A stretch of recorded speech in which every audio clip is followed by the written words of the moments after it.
আসসালামু আলাইকুম। আশা করছি সবাই ভালো আছেন।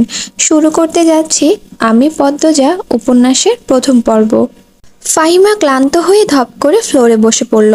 হাত থেকে লাঠি পড়ে গিয়ে মৃদু আওয়াজ তুলে। তার শরীর ঘেমে একাকার। কপালের বিন্দু বিন্দু ঘাম হাতের তালু দিয়ে মুছে বারো কয়েক জোরে জোরে নিঃশ্বাস ফেলল। এরপর চোখ তুলে সামনে তাকালো। রিমান্ডে কোনো পুরুষই টিকতে পারে না, সেখানে একটি মেয়ে আজ 4 দিন ধরে রিমান্ডে। তার সামনের চেয়ারে বাঁধা অবস্থায় ঝিমুচ্ছে। 4 দিনে একবারও মুখ দিয়ে একটু শব্দটি করল না।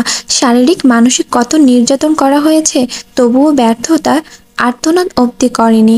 মনে হচ্ছে একটা পাথরকে পিটানো হচ্ছে, যে পাথরের রক্ত ঝরে কিন্তু জবান খুলে না।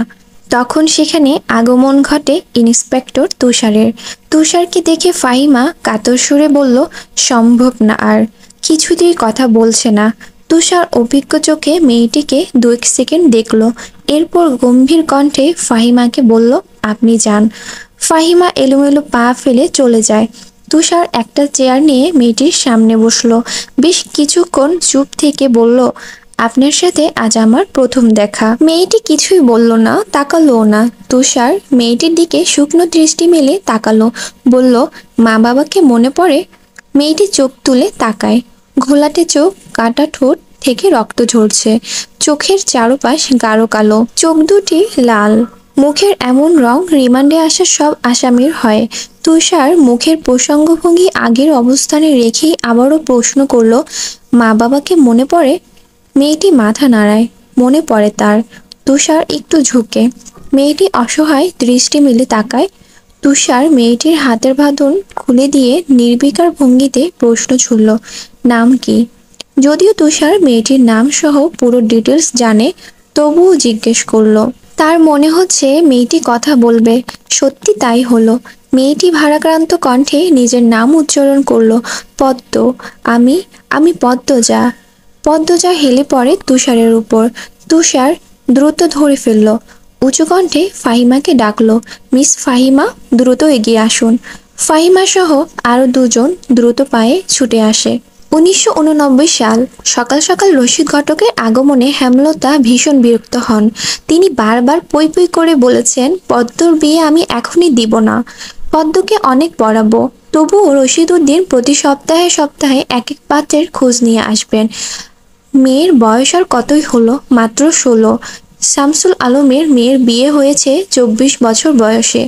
পদ্মর বিয়েও তখনই হবে পদ্মর পছন্দ মতো। হেমলতা রশিদকে দেখেও না দেখার ভান ধরলেন। রশিদ একদলা থুতু ফেললেন উঠানে।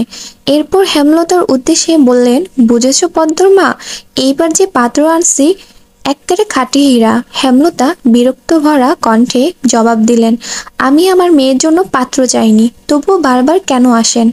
যুবতী মাইয়া, ঘরে রাহুন ভালা না। মেয়েটা তো আমার, আমাকেই বুঝতে দেন না। হেমলতার কণ্ঠে বিরক্ত ঝরে পড়েছে। রশিদ অনেক চেষ্টা করেও সুবিধা করতে পারলেন না। ব্যর্থ থমথমে মুখ নিয়ে সড়কে পা রাখলেন। প্রতিদিনই কোনো না কোনো পাত্রপক্ষ এসে হাতে টাকা গুঁজে দিয়ে বলবে, মোর্শেদের বড় সিরিডারে চাই। রশিদ নিজে নিজে বিড়বিড় করে আওড়ান, গ্রামে কি আর সেরি নাই? একটা সেরিরেই কেন সবার চোখে পড়তে হইব? চাইলেই কি সব পাউন যায়? পূর্ণা স্কুলের জামা পরে পদ্মজাকে ডাকলো, আপা, এই আপা, স্কুলে যাবি না? আপারে। পদ্মজা পিট পিট করে চোখ খুলে কোনো মতে বলল, না। পরপরই চোখ বুজে ঘুমে তলিয়ে গেল। পূর্ণা নিরাশ হয়ে মায়ের রুমে আসে। আম্মা, আপা কি স্কুলে যাইব না? হেমলতা বিছানা ঝাড়া রেখে পূর্ণার দিকে কড়া চোখে তাকান। রাগী সুরে বললেন, যাইব কি, যাবে বলবি। পূর্ণা মাথা নত করে ফেলল। হেমলতার করা আদেশ, মেয়েদের পড়াশোনা করাচ্ছি অসভ্য ভাষায় কথা বলার জন্য নয়, শুদ্ধ ভাষায় কথা বলতে হবে। পূর্ণাকে মাথা নত করতে দেখে হেমলতা তৃপ্তি পান। তার মেয়েগুলো মান্যতা চিনে খুবই অনুগত। তিনি বিছানা ঝাড়তে ঝাড়তে বললেন, পদ্মর শরীর ভালা না, সারা রাত পেটে ব্যথায় কাটছে, থাকুক, ঘুমাক। পূর্ণা কিশোরী মন বুঝে যায় পদ্মজা কিসের ব্যথায় কেঁদেছিল। সে রাতে নানাবাড়ি ছিল বলে জানতো না। ভোরে চলে এসেছে। নানাবাড়ি হেঁটে যেতে 5 মিনিট লাগে। পূর্ণাকে চুপচাপ দাঁড়িয়ে থাকতে দেখে হেমলতা বললেন, তুই যা, মাথা নিচু করে যাবি, মাথা নিচু করে আসবি। আচ্ছা আম্মা। পূর্ণা রুমে এসে আয়নার সামনে দাঁড়ালো, নিজেকে খুঁটিয়ে খুঁটিয়ে দেখলো। এরপর গত মাসে মেলা থেকে আনা লাল লিপস্টিক গাঢ় করে ঠোঁটে মাখে। 14 বছরের পূর্ণার ইদানিং খুব সাজতে ইচ্ছে করে। হেমলতা সেজেগুজে স্কুলে যাওয়া পছন্দ করেন না বলে পূর্ণা আগে লিপস্টিক মাখেনি। তিন দেয়ালের কাঠের ঘড়ির কাঁটায় সকাল 10টা বাজলো মাত্র। এখনো পদ্মজা উঠল না। হেমলতার মেয়েদের রুমে ঢুকেন। পদ্মজা দু হাত ভাঁজ করে ঘুমোচ্ছে। জানালার পর্দা ভেদ করে আসা আলতো পেলব রোদ্দুরের স্পর্শে পদ্মজার মসৃণ পাতলা ঠোঁট, ভরসা ত্বক চিকচিক করছে। হেমলতা বিসমিল্লাহ বলে 3বার ফু দেন মেয়ের শরীরে। গুরুজনরা বলেন মায়ের নজর লাগে বেশি, নজর কাটাতে বিসমিল্লাহ বলে ফু দিতে হয়। হেমলতার মায়া লাগছে পদ্মজার ঘুম ভাঙাতে, তবুও আদরের গলায় ডাকলো, পদ্ম, এই পদ্ম। পদ্মজা চোখ খুলে মাকে দেখে দ্রুত উঠে বসে। যেদিন ঘুম থেকে উঠতে দেরি হয় সেদিন হেমলতা ডেকে তুলেন। পদ্মজা অপরাধী কণ্ঠে প্রশ্ন করলো, বেশি দেরি হয়ে গেছে আম্মা? সমস্যা নেই, মুখ ধুয়ে খেতে আয়। পদ্মজা দ্রুত কলপারে গিয়ে ব্রাশ করে মুখ ধৌত করে। হেমলতা শিক্ষকের মেয়ে, তাই তার মধ্যে নিয়মনীতি প্রভাব বেশি। মেয়েদের শক্তপোক্ত নিয়মে রেখে বড় করছেন। পদ্মজা রান্নাঘরে ঢুকে দেখলো প্লেটে খাবার সাজানো। সে মৃদু হেসে প্লেট নিয়ে টেবিলে গিয়ে বসলো। তখন হেমলতা আসেন। পদ্ম দ্রুত ওড়না নিয়ে মাথা ঢাকেন। হেমলতার দেওয়া আরেকটা নিয়ম, খাওয়ার সময় মাথা ঢেকে খেতে হবে। পদ্মজা নিশ্চুপ থেকে শান্ত ভঙ্গিতে খেতে থাকলো। হেমলতা মেয়েকে সহজ কণ্ঠে বললেন, তাড়াহুড়া করছিস কেন? মুখ ধুতে গিয়ে চুল ভিজিয়ে এসেছিস, খেয়ে রোদে বসে চুলটা শুকিয়ে নিবি। আচ্ছা আম্মা। আম্মা, পূর্ণা প্রেমা আসে নাই? পূর্ণা আসছে, স্কুলে গেছে। প্রেমা দুপুরে আসবে। আম্মা, আব্বা কবে আসবেন? পদ্মজার প্রশ্নে হেমলতা দাঁড়িয়ে পড়লেন। শুকনো গলায় জবাব দিলেন, জানি না। খাওয়ার সময় কথা বলতে নেই। হেমলতা চলে যেতেই পদ্মজার চোখ থেকে টুপ করেই এক ফোঁটা জল পড়ে পাতে। পদ্মজা দ্রুত হাতে উল্টো পাশ দিয়ে চোখের জল মুছে। পদ্মজার জীবনে জন্মদাতা আছে ঠিকই, কিন্তু জন্মদাতার আদর নেই। সে জানে না তার দোষটা কি, কেন নিজের বাবা বাকি বোনদের আদর করলেও তাকে করেন না, কথা অবধিও বলেন না। 2বার মাকে জিজ্ঞাসা করেছে সে, আমি কি তোমাদের সত্যিকারই মেয়ে আম্মা? সন্তান হয় না বলে দত্তক নিয়েছো? আব্বা কেন আমাকে এত অবহেলা করেন? ও আম্মা, বলো না। হেমলতা তখন নিশ্চুপ থাকেন। অনেকক্ষণ পর বলেন, তুই আমার গর্ভের সন্তান, আর তোর বাবারই মেয়ে। এখন যা, পড়তে বস, অনেক পড়তে হবে তোর। ব্যাস এইটুকুই, এর বেশি কিছু বলেন না হেমলতা। পদ্মজার কেন জানি মনে হয় একদিন হেমলতা নিজ থেকে খুব গোপন কথা তাকে বলবেন, তবে সেটা যেন সহ্য করার মতো হয়। এই দোয়াই সারাক্ষণ করে সে। এত কি ভাবছিস, তাড়াতাড়ি খেয়ে ওঠ। হেমলতার কথায় পদ্মজার ভাবনার সুতো ছিল। দ্রুত খেয়ে ওঠে। আজকে আমের আচার বানানোর কথা ছিল। সন্ধ্যা কাটতেই বিদ্যুৎ চলে গেল। কয়েক মাস হলো গ্রামের বিদ্যুৎ এসেছে। 8 গ্রাম মিলিয়ে অলন্দপুর। তাদের গ্রামের নাম আটপাড়া। প্রতিদিন নিয়ম করে সন্ধ্যারাত থেকে 3 ঘন্টা গ্রাম অন্ধকারে তলিয়ে থাকে। আর সারাদিন তো বিদ্যুতের নামগন্ধও থাকে না। বিদ্যুৎ দিয়ে লাভটা কি হলো? পদ্মজা, পূর্ণা, প্রেমা 3 বোন একসাথে পড়তে বসেছিল। বাড়ি অন্ধকারে হতে না হতেই 9 বছরের প্রেমা খামচে ধরে পদ্মজার ওড়না। পদ্মজা মৃদু সুরে ডাকলো, আম্মা, আম্মা, আয় টর্চ নিয়ে যা। হেমলতার আহ্বানে পদ্মজা উঠে দাঁড়ালো। প্রেমা অন্ধকারে খুব ভয় পায়। পদ্মজা ওড়না ছেড়ে পূর্ণার হাত চেপে ধরে। টর্চ নিয়ে রুমে ঢোকার মুহূর্তে পদ্মজা গেট খোলার আওয়াজ পেল। উকি দিয়ে হানিফকে দেখে সে দ্রুত রুমে ঢুকে পড়ল। হানিফ পদ্মজার সৎ মামা। বুবু, বাড়ি আন্ধার কেন? বাতি টাতি জ্বালাও। হানিফের কণ্ঠ। হানিফ, আসছিস? হেমলতা রুম থেকে বেরিয়ে বললেন। হাতে হারিকেন। হানিফ সবকটি দাঁত বের করে হাসল। বলল, হ আমি। আয় ভেতরে আয়। হানিফ বারান্দা পেরিয়ে বড় ঘরে ঢুকে বলল, তোমার সেরিগুলান কইতে? আছে রুমেই, পড়ছে। এই আন্ধারেও পড়ে? হেমলতা কিছুই বললেন না। হানিফ এই বাড়িতে আসলে কেন জানি খুব অস্বস্তি হয়, অকারণে। ওদের খাওয়ার সময় হয়েছে, তুইও খেয়ে নে। এইখানেই খামো না তোমার সরইখানাতে যাইতে হইব? কথাটা রসিকতা ছিল। গ্রামে থেকেও হেমলতা খাওয়ার জন্য আলাদা রুম নির্বাচন করেছেন, সেটা হানিফের কাছে রসিকতাটাই বটে। হেমলতা প্রশ্নের জবাব সোজাসাপটা না দিয়ে বললেন, খেতে চাইলে খেতে আয়। পদ্মজা কিছুতেই খেতে আসলো না। কেমন জড়সড় হয়ে আছে, মনে হচ্ছে হানিফকে ভয় পাচ্ছে বা অবহেলা করছে। হানিফ 6 বছর সৌদিতে ছিল, কিন্তু 3 মাস হলো দেশে ফিরেছে। 3 মাসের যতবার হানিফ এই বাড়িতে পা রেখেছে ততবারই পদ্মজা অজুহাত দিয়ে দূরে দূরে থেকেছে। হেমলতা বিচক্ষণ মস্তিষ্ক মুহূর্তে ভেবে নিল অনেক কিছু, তাই জোর করলেন না। আজ এই লুকোচুরির ফয়সালা হবে। হানিফ পদ্মজাকে দেখার জন্য অনেক ছলচাতুরি করলো, কিছুতেই সুযোগ পেল না। বিদ্যুৎ আসার ঘণ্টাখানিক পর হানিফ চলে যায়। আসসালামু আলাইকুম। শুরু করছি আমি পদ্মজা উপন্যাসের 2য় পর্ব।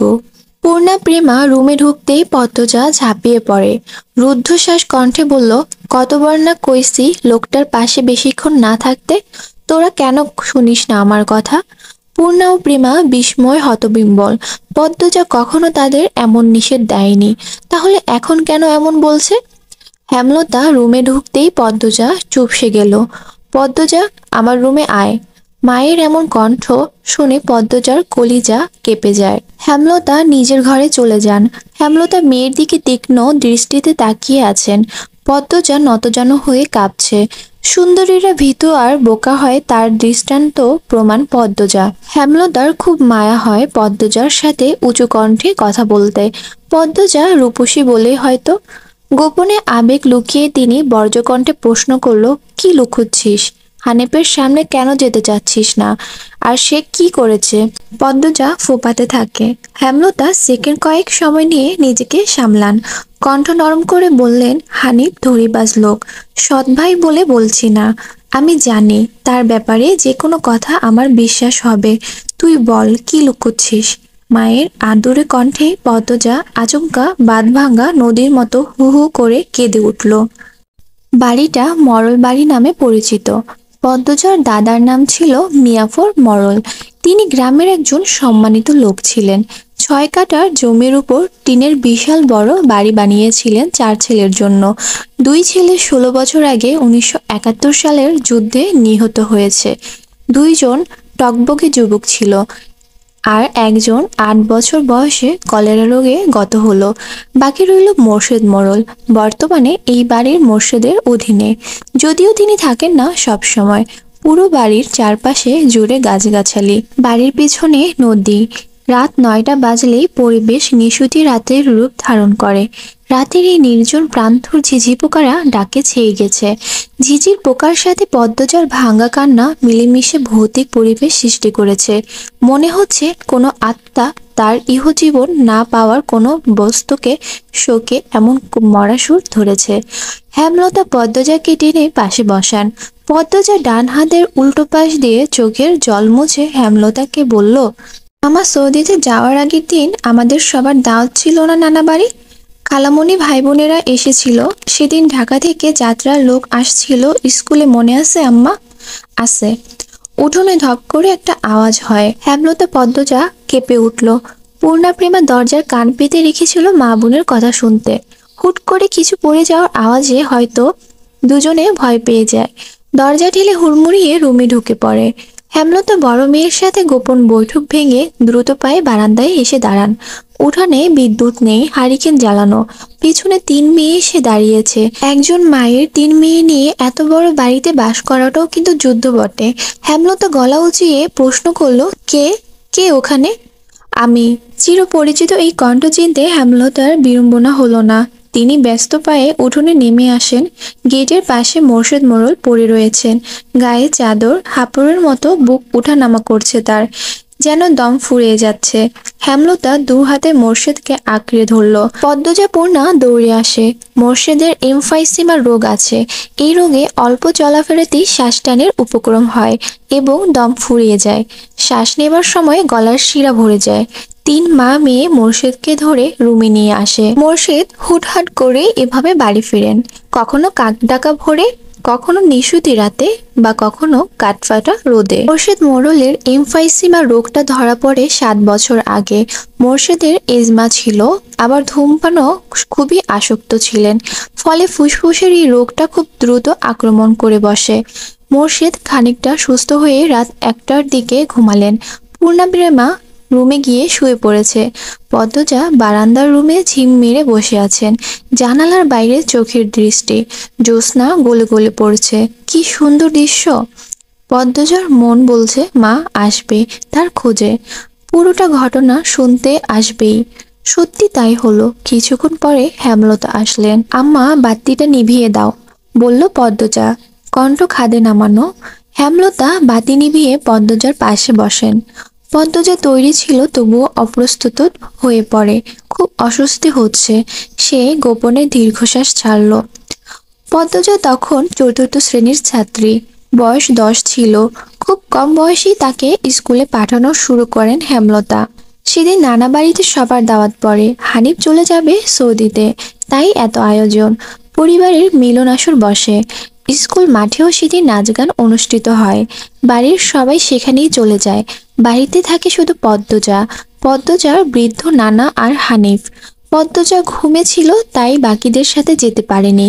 যখন ঘুম ভাঙে আবিষ্কৃত করলো বাড়িতে কেউ নেই। মোর্শেদ হঠাৎ করে অসুস্থ হওয়াতে হেমলতা বাপের বাড়িতে উপস্থিত ছিল না। পদ্ম নাকি? পদ্মজা বাড়ি থেকে বের হওয়ার উপক্রম হতেই কানে আসে হানিফের ডাক। পদ্মজা মিষ্টি করে হেসে মাথা নাড়ালো। হানিফের লোলুপ দৃষ্টি তখন পদ্মজার সারা শরীর ঘুরে বেড়াচ্ছে। এইটুকু মেয়ের ফর্সা চামড়া বিকৃত মস্তিষ্ক হানিফের যেন বড্ড টানে।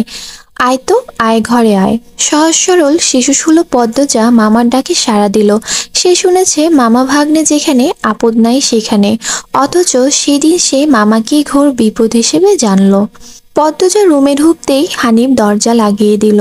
পদ্মজার মন কেমন করে উঠে হানিফের অদ্ভুত চাহনি আর দরজা লাগানো দেখে। হানিফ কুৎসিত অঙ্গভঙ্গি প্রদর্শন করতে থাকে।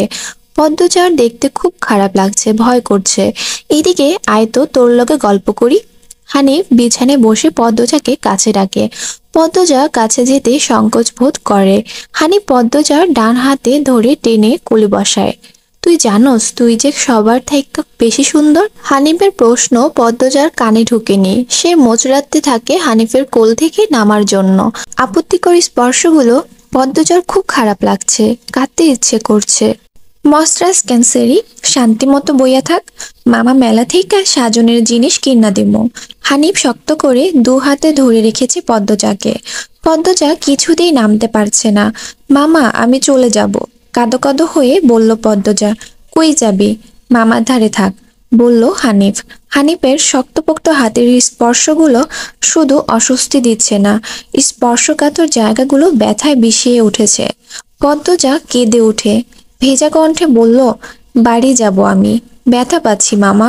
হানিফ হাতের বাঁধন নরম করে আদুরে গলায় বলল, আচ্ছা আর ব্যথা দিতাম না, কান্দিস না। পদ্মজা চট করে কোল থেকে নেমে পড়ে। হানিফকে তার আজরাইল মনে হচ্ছে। মায়ের কাছে সে আজরাইলের অনেক গল্প শুনেছে। আজরাইল যখন জান নিতে আসবে তখন শরীরে খুব কষ্ট অনুভব হবে। এই মুহূর্তে যেন ঠিক তেমনই অনুভূতি হলো। তাহলে তার হানিফ মামাই আজরাইল? পদ্মজা দরজা খুলতে পারবে না, তাই হানিফকে ভীতু কণ্ঠে অনুরোধ করলো, মামা দরজা খুলে দাও। কেন? আমি তোরে যাইতে কইছি? হানিফের কর্কশ কণ্ঠে ধমকে পদ্মজা ভয়ে কেঁপে উঠল। তার চোখ বেয়ে জল পড়তে থাকে। হানিফ পদ্মজাকে জোর করে কোলে তুলে নেয়। পদ্মজা কাঁদছে, তার খুব ভয় লাগছে। বারবার বলছে, মামা আমি বাড়ি যাব। হানিফের তাতে বিন্দুমাত্র ভ্রুক্ষেপ নেই। বাড়িতে কেউ নেই, বৃদ্ধ সৎ বাবা কানে শুনে না। পদ্মজা হানিফকে কিল ঘুষি দিতে থাকে, সেই সাথে জোরে জোরে কান্না শুরু করে। এভাবে কাঁদলে পাশের বাড়ি যে কেউ চলে আসবে। হানিফের রক্ত টকবক করছে উত্তেজনায়। সে দ্রুত ওড়না দিয়ে পদ্মজার মুখ পা হাত বেঁধে ফেলল। পদ্মজার 2 চোখের পানি হানিফের চোখে লাগেনি। হানিফ ভীষণ আনন্দ পাচ্ছে। পৈশাচিক আনন্দ পাচ্ছে। সে সিগারেট জ্বালায়, খুব আনন্দ হলে তার সিগারেট টানতে ইচ্ছে হয়। সিগারেট টানতে গিয়ে মাথায় আসে নৃশংস ইচ্ছে। নাক মুখ দিয়ে ধোঁয়া উড়িয়ে সিগারেট 2 আঙ্গুলের মাঝখানে রেখে পদ্মজার বাম পায়ের তালুতে চাপ দিয়ে ধরে রাখে। পদ্মজা হাউমাউ করে কেঁদে উঠল। হেমলতা 2 হাতে শক্ত করে মেয়েকে বুকের সাথে জড়িয়ে ধরেন। পদ্মজা কাঁদতে কাঁদতে বলল, আম্মা, তখন আমার খুব কষ্ট হচ্ছিল। আমার দমটা বেরিয়ে যাচ্ছিল মনে হচ্ছিল। আমি তোমাকে খুব ডাকছি আম্মা, তুমি আসোনি। পদ্মজার কথাগুলো হেমলতার বুক রক্তাক্ত করে দেয়। এ যেন 1971 সালের পাকিস্তানিদের নৃশংসতা। নিজের চোখে তিনি দেখেছেন পাকিস্তানিদের নিষ্ঠুরতা। হানিফ আর তার দেখা অত্যাচারী পাকিস্তানিদের মধ্যে কোনো তফাৎ নেই। হেমলতা নির্বাক বাকরুদ্ধ, শুধু অনুভব হচ্ছে তার বুকে পড়ে আদরের পদ্মজা হাউমাউ করে কাঁদছে, সর্বাঙ্গ যেন কাঁপছে। হানিফকে ক্ষতবিক্ষত করে দিতে হাত নিষ্পিস করছে। সেদিন একটুর জন্য পদ্মজা ধর্ষণ হয়নি। বাড়িতে সবাই ফিরে এসেছিল। পদ্মজা পোড়া স্থানের যন্ত্রণায় সহ্য করতে না পেরে অচেতন হয়। বাকিটুকু আর পদ্মজাকে বলতে হয়নি, হেমলতা জানেন। পদ্মজার গা কাঁপিয়ে জ্বর আসে। 21 দিন বিছানায় ছিল। ততদিনে হানিফ দেশ ছেড়ে চলে যায়। পদ্মজার ভয়ে লজ্জায় ঘটনাটি কাউকে বলেনি। পায়ের পোড়া দাগ দেখে যখন হেমলতা প্রশ্ন করেছিল, পা এমনভাবে পুড়ল কি করে, পদ্মজা সহজভাবে জবাব দিয়েছিল, চুলার কাছে গিয়েছিলাম, চুলার লাকড়ির আগায় পা লেগেছিল। কথাটা পদ্মজা সাজিয়ে রেখেছিল, সাথে অনেক যুক্তি। তাই মিথ্যে বলতে একটুও কাঁপেনি। পুরো ঘটনাটা পদ্মজার বুকে তাজা হয়ে আছে। এই 6 বছরে লুকিয়ে কতবার যে সে কেঁদেছে, সবসময় চুপ করে কোথাও বসে থেকেছে। হেমলতা মেয়ের নিশ্চুপতা দেখে মাথা ঘামাননি, কারণ পদ্মজা ছোট থেকেই চুপচাপ ছিল। কিন্তু আজ হেমলতা খুব আফসোস করছে, নিজেকে অপরাধী মনে হচ্ছে। তিনি ভেবেছিলেন তার 3টা মেয়ে তার কাছে খোলা বইয়ের মতো, চাইলেই পড়া যায়। বিশেষ করে পদ্মজাকে বাড়ির পিছনের নদীর বুক দিয়ে তরতর করে বয়ে যাওয়া স্বচ্ছ টলটলে পানির মতো মনে হতো, যার জীবনে অস্বচ্ছ বলতে কিছু নেই, সবই সাদামাটা সহজ সরল। অথচ পদ্মজার জীবনেই কত বড় দাগ জ্বলজ্বল করে জ্বলছে, কত বড় ঘটনা লুকিয়ে ছিল। মেয়েরা কথা লুকিয়ে রাখার সীমাহীন ক্ষমতা রেখেই জন্মায়। কথাটা নিজের মেয়েদের ক্ষেত্রে মাথায় আসেনি। পদ্মজা শান্ত হলে হেমলতা বললেন, পাটা দেখি। পদ্মজা বা পা বিছানায় তুলল। হেমলতা পদ্মজার পা কোলে নিয়ে পোড়া দাগটা দেখেন মনোযোগ দিয়ে। রক্ত টকবক করে ওঠে। রুদ্রে রুদ্রে হিংস্রতা যেন লুটোপুটি খাচ্ছে। এই পোড়া দাগ হানিফের রক্ত দিয়ে মুছবো। কথাটি কত সহজ করে বলেছেন হেমলতা, তবু পদ্মজা কেঁপে উঠল। কি যেন ছিল কথাটিতে। শরীরের পশম দাঁড়িয়ে পড়ে। হেমলতা বারান্দার রুম ছেড়ে বড় ঘরে ঢুকেন। মিনিট কয়েক পর রামদা ছুরি নিয়ে উঠোনে যান। উঠোনের একপাশে শক্ত পাথর আছে, ছুরিটা পাথরে ঘষতে থাকলে সাবধানে। ঘষতে ঘষতে পাথর গরম হয়ে আগুনের স্ফুলিঙ্গিত দেখা দেয়, মানে ধার হয়ে গেছে। পদ্মজা বারান্দা থেকে দেখছে, অজানা আশঙ্কায় তার বুক কাঁপছে। হেমলতা বারান্দা পেরিয়ে রুমে ঢুকতে যাবে, তখন পদ্মজা উৎকণ্ঠিত গলায় ডাকলো, আম্মা, আন্নার চাচার এক মেয়ে নিখোঁজ শুনেছিস তো বড়দের মুখে? সেই মেয়ের ধর্ষক হানিফ। ধর্ষণের পর পুঁতে ফেলেছে। অলন্দপুরের এই একটা মানুষই এতটা নিস্তৃংস। আমি তখন ঢাকা পড়তাম। বাড়ি এসে জানতে পারি পুরো ঘটনা। আম্মার অনুরোধ আর কান্নায় আমি সেদিন মুখ খুলিনি। এত বড় পাপ চেপে যাই, সেই শাস্তি আমি ধীরে ধীরে পাচ্ছিলাম।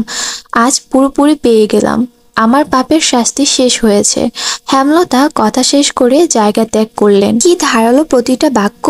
হেমলতার মুখ দিয়ে যেন আগুনের স্ফুলিঙ্গ বের হচ্ছে। পদ্মজার মস্তিষ্ক শূন্য হয়ে পড়ে।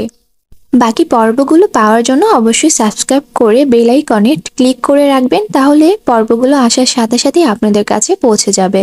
আসসালামু আলাইকুম। শুরু করছি আমি পদ্মজা উপন্যাসের 3য় পর্ব। আপা স্কুলে যাবা না? পূর্ণা পদ্মজাকে জিজ্ঞাসা করলো। যাব। তাড়াতাড়ি করো, তাড়া দিয়ে পূর্ণা বাড়িতে ঢুকলো। পদ্মজা বাড়ির পেছনের নদীর ঘাটে উদাসীন হয়ে বসে আছে। এই নদীর নাম মাদিনী, ছন্দনাম। গ্রীষ্মকাল বিদায়ের 3 সপ্তাহ চলছে। এখন বর্ষাকাল। মাদিনী জলের কানাকানায় ভরে উঠেছে। সে যেন স্রোতস্থিনী। ঘোলা জলের একটানা স্রোত বয়ে যায় সাগরের দিকে। উজান থেকে ভেসে আসছে ঘন সবুজ কচুরিপানা। পদ্মজার এই দৃশ্য দেখতে বেশ ভালো লাগে। নিষ্পলক চোখে তাকিয়ে আছে মাদিনীর স্বচ্ছ জলের দিকে। মাদিনীর বুকের উপর দিয়ে একটা লঞ্চ চলে যাচ্ছে। লঞ্চ দেখে 1 মাস আগের ঘটনা মনে পড়ল তার। সেদিন রাতে হেমলতার ছুরি ধার দিয়ে রুমে ঢুকে গেলেন। পদ্মজা কাপা পায়ে রুমে ঢুকে বিছানায় শুয়ে পড়ে। কিছুক্ষণের মধ্যেই ঘুমিয়ে পড়ে। এর পরের দিন স্কুল থেকে বাড়ি ফিরে নামাজ পড়ে খেতে বসলো। তখন হিমেল হন্তদন্ত হয়ে বাড়িতে ঢুকে। হিমেল হচ্ছে হেমলতার ছোট ভাই। আপা, এই পদ্ম, আপা কই? হিমেলের কণ্ঠ। কি হইছে মামা? জবাব দিল পদ্মজা। পদ্মজার প্রশ্ন উপেক্ষা করে হেমলতাকে হিমেল ডাকলো। আপা, এই আপা। হেমলতা বাড়ির পিছন থেকে ব্যস্ত পায়ে হেঁটে আসেন। কি হয়েছে? হিমেল হেমলতাকে দেখে হাউমাউ করে কেঁদে উঠল। আপা, ভাইজান খুন হইছে। রাইতে কে জানি মাইরা ফেলছে রে আপা। হিমেল কাঁদতে কাঁদতে হাঁটু ভেঙে বসে পড়ল। পদ্মজা তাৎক্ষণিক সন্দিহান চোখে মায়ের দিকে তাকালো। হেমলতাকে দেখে মনে হলো তিনি চমকেছেন, অথচ তার চমকানোর কথা ছিল না। নাকি হিমেলের সামনে অভিনয় করলেন। পূর্ণা প্রেমাকে ওদিকে আসতিস না পদ্ম, আমি আসছি। হেমলতা বাড়ির বাইরে মিলিয়ে যান। হিমেল পাশে খুঁড়িয়ে খুঁড়িয়ে হাঁটছে। ছেলেটা বোকাশোকা, জন্মগত প্রতিবন্ধী। 22 বছরের হিমেল এখনো শিশুদের মতো আচরণ করে। কথায় কথায় খুব কাঁদে। সেখানে তার ভাই খুন হয়েছে। 1 মাস তো প্রতিদিন নিয়ম করে কাঁদবে। পদ্মজা রাতেই ভেবেছিল এমন ঘটনা ঘটতে পারে, তবুও এখন ভয় পাচ্ছে খুব। পুলিশ কি এসেছে? মাকে কি ধরে নিয়ে যাবে? ভাবতে গিয়ে পদ্মজার বুক ধক করে উঠল। গ্রামের কাছেই শহর থানা, পুলিশ নিশ্চয়ই চলে এসেছে। পদ্ম ধপ করে মাটিতে বসে পড়ল। সে ঘামছে খুব। নাক মুখ গলা ঘেমে একাকার হয়ে যাচ্ছে। পূর্ণা খুনের কথা শুনেই খুব ভয় পেয়েছে। তার মনে হচ্ছে সেও খুন হবে। খুব বেশি ভীতু পূর্ণা। পদ্মজার শরীর কাঁপতে থাকে। চোখে ভাসছে হেমলতাকে পুলিশ শিকল দিয়ে বেঁধে নিয়ে যাচ্ছে। তার খুব কান্না পাচ্ছে। আর সময় নষ্ট না করে তড়িঘড়ি করে উঠে দাঁড়ালো পদ্মজা। মাথার ওড়না আঁচল টেনে নিয়ে পূর্ণার উদ্দেশ্যে বলল, প্রেমার দেখে রাখিস বোন, বাড়ি ভর্তি মানুষ, আরো মানুষ আসছে। হেমলতা মানুষজনকে ঠেলে হানিফের লাশের সামনে গিয়ে দাঁড়ালো। তখন ফর্সা রঙের 2 জন মহিলা ঝাঁপিয়ে পড়ে তার উপর। আকস্মিক আক্রমণে হেমলতা অপ্রস্তুত হয়ে পড়েন। খেয়াল করে দেখেন 2 জন মহিলা তার মা আর বোন। তারা হাউমাউ করে কাঁদছে।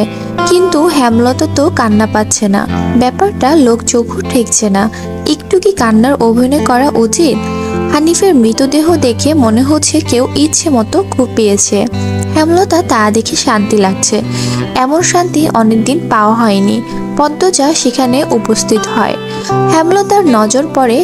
ভীতু চোখে মায়ের চোখের দিকে তাকালো পদ্মজা। হেমলতা ভ্রু কুঞ্চিত করে আবার স্বাভাবিক করে নেন। পদ্মজা চোখ ঘুরিয়ে দেখছে পুলিশ এসেছে নাকি। চারিদিকে এত মানুষ। পদ্মজাকে এদিক ওদিক উকি দিতে দেখে হেমলতা এগিয়ে আসেন। চোখ মুখ শক্ত করে পদ্মজার মুখ ঢেকে দেন। পদ্মজা দ্রুত ওড়না আঁচল মুখে চেপে ধরে গোয়াল ঘরে ঢুকে পড়ল। তার মা চায় না সে কখনো এত মানুষের সামনে থাকুক। হেমলতা ঘাড় ঘুরিয়ে দেখলেন পদ্মজা গোয়ালঘর থেকে উকি দিয়ে বাইরের অবস্থা পর্যবেক্ষণ করছে। কিছুক্ষণের মধ্যে পুলিশ আসলো। জিজ্ঞাসাবাদ করে হানিফের লাশ নিয়ে গেল।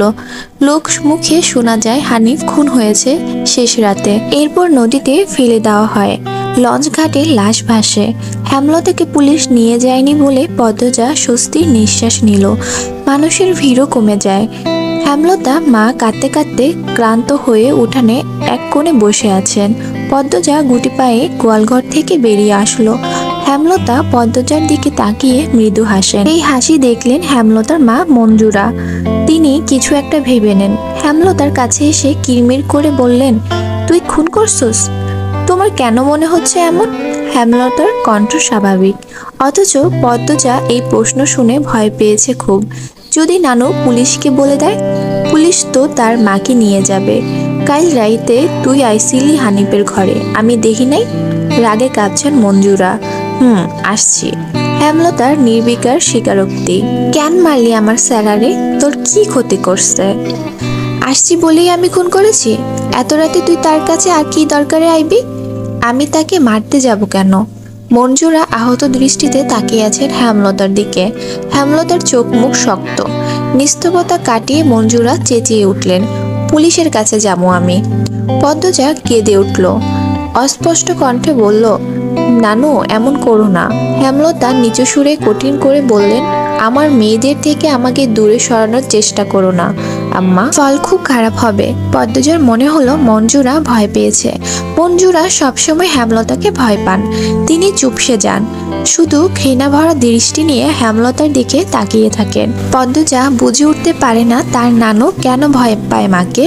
মায়ের অতীত কি ঘটেছে? কেন তিনি এমন কাঠখোট্টা? ছেলের খুনিকে কোনো মা ছেড়ে দেয়? নানু কেন ছাড়লেন? মেয়ে বলে নাকি অন্য কারণ? কোনো উত্তর নেই। এসব ভাবলে উল্টো মাথা ব্যথা ধরে।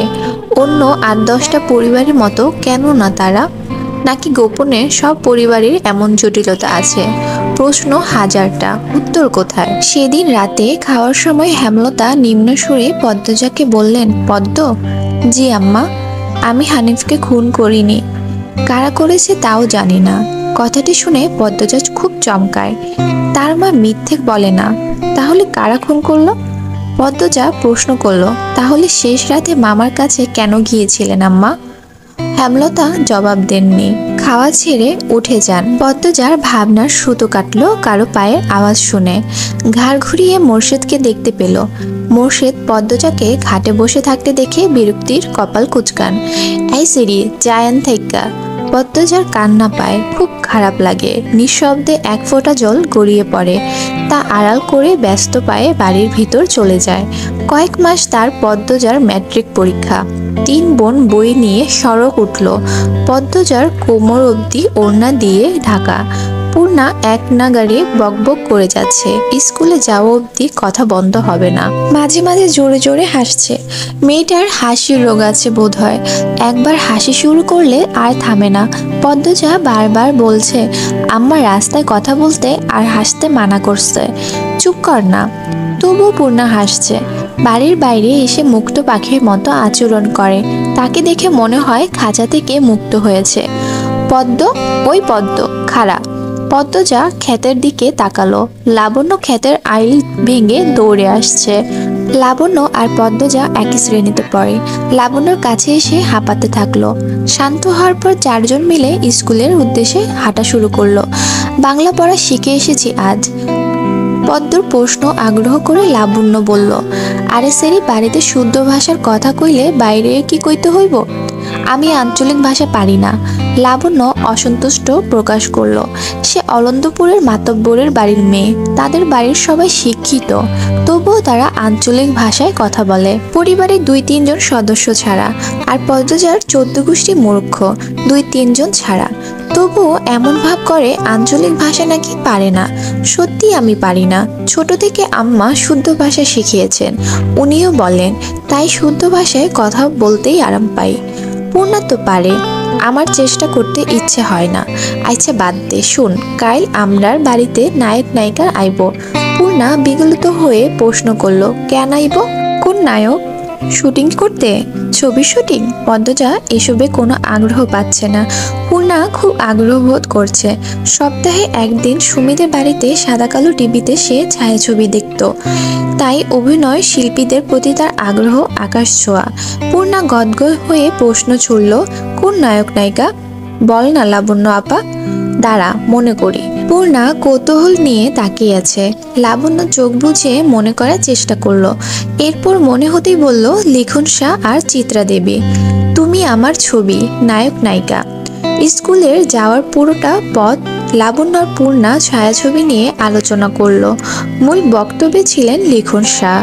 বাকি পর্বগুলো পাওয়ার জন্য অবশ্যই চ্যানেলটা সাবস্ক্রাইব করে বেল আইকনে ক্লিক করে রাখুন, তাহলে পরবর্তী পর্ব আসার সাথে সাথে আপনাদের কাছে পৌঁছে যাবে। আসসালামু আলাইকুম। শুরু করছি আমি পদ্মজা উপন্যাসের চতুর্থ পর্ব।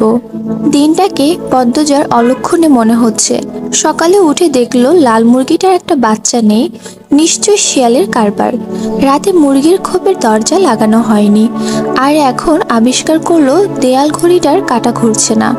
ঘড়িটা রাজধানী থেকে হানি খালামণি দিয়েছিলেন। গ্রামে খুব কম লোকই হাত ঘড়ি পরে। দেয়াল ঘড়ি হাতে গোনা 2-3 জনের বাড়িতেই আছে। পদ্মজা সূর্যের দিকে তাকিয়ে সময়ে আন্দাজ করার চেষ্টা করলো। পূর্ণাপ্রেমা দুপুরে খেয়েই ঘুম দিয়েছে। পদ্মজা মায়ের রুমে উকি দিল। হেমলতা মনোযোগ দিয়ে সেলাই মেশিন কাপড় সেলাই করছেন। আটপাড়া একমাত্র হেমলতাই সেলাই কাজ করেন। প্রতিটা ঘরের কারো না কারো পরনে তার সেলাই করা কাপড় আছেই। লুকিয়ে দেখছিস কেন, ঘরে আয়। হেমলতায় কথা পদ্মজা লজ্জা পেল। না আম্মা, কাজ আছে। পানি দিয়ে যা। হেমলতা জগ বাড়িয়ে দেন। পদ্মজা জগ হাতে নিয়ে বলল, আম্মা, সৎকা কোন মুরগিটা দেব? হেমলতা গতকালকে স্বপ্নে দেখেছেন বাড়িতে আগুন লেগেছে, তাই তিনি সৎকা দিবেন বলে মন স্থির করলেন। সকালেই পদ্মজাকে মনের কথা জানালেন।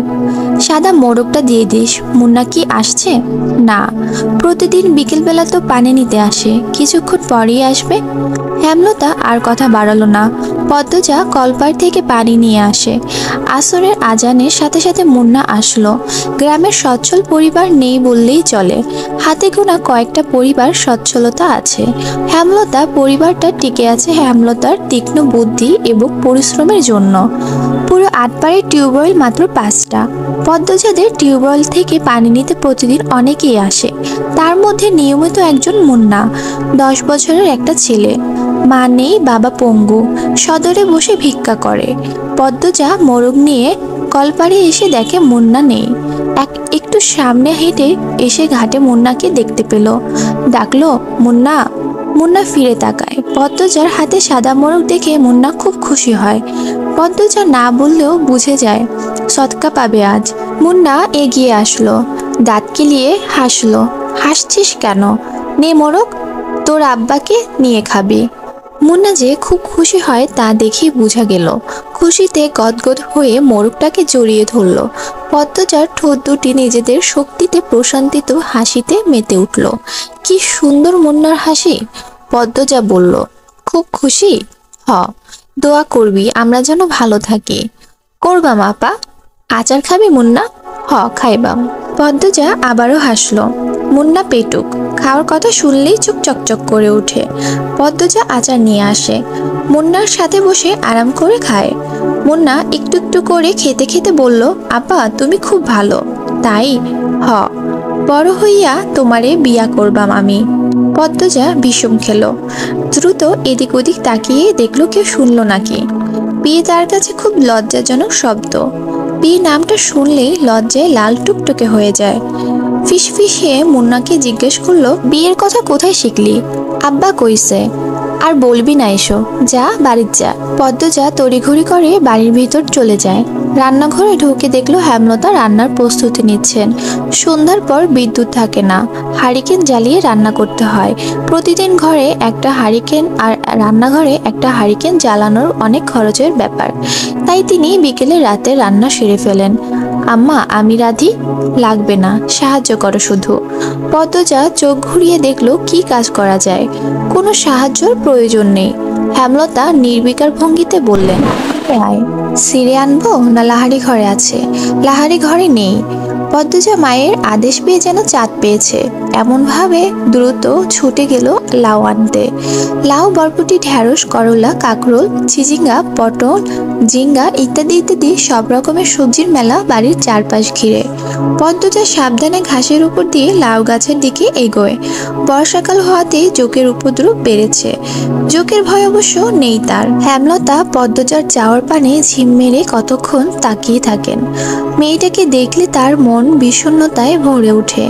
পদ্মজার চুল দেখলে মনে হয় এই সুন্দর ঘন কালো রেশমি চুল পদ্মজার এক একটা কাল রাত। পদ্মজার সিমসিম গরনের দুধে আলতা দেহের অবয়ব দেখলে মনে হয় এই দেহ পদ্মজার যন্ত্রণা, এই দেহ ধ্বংস হবে।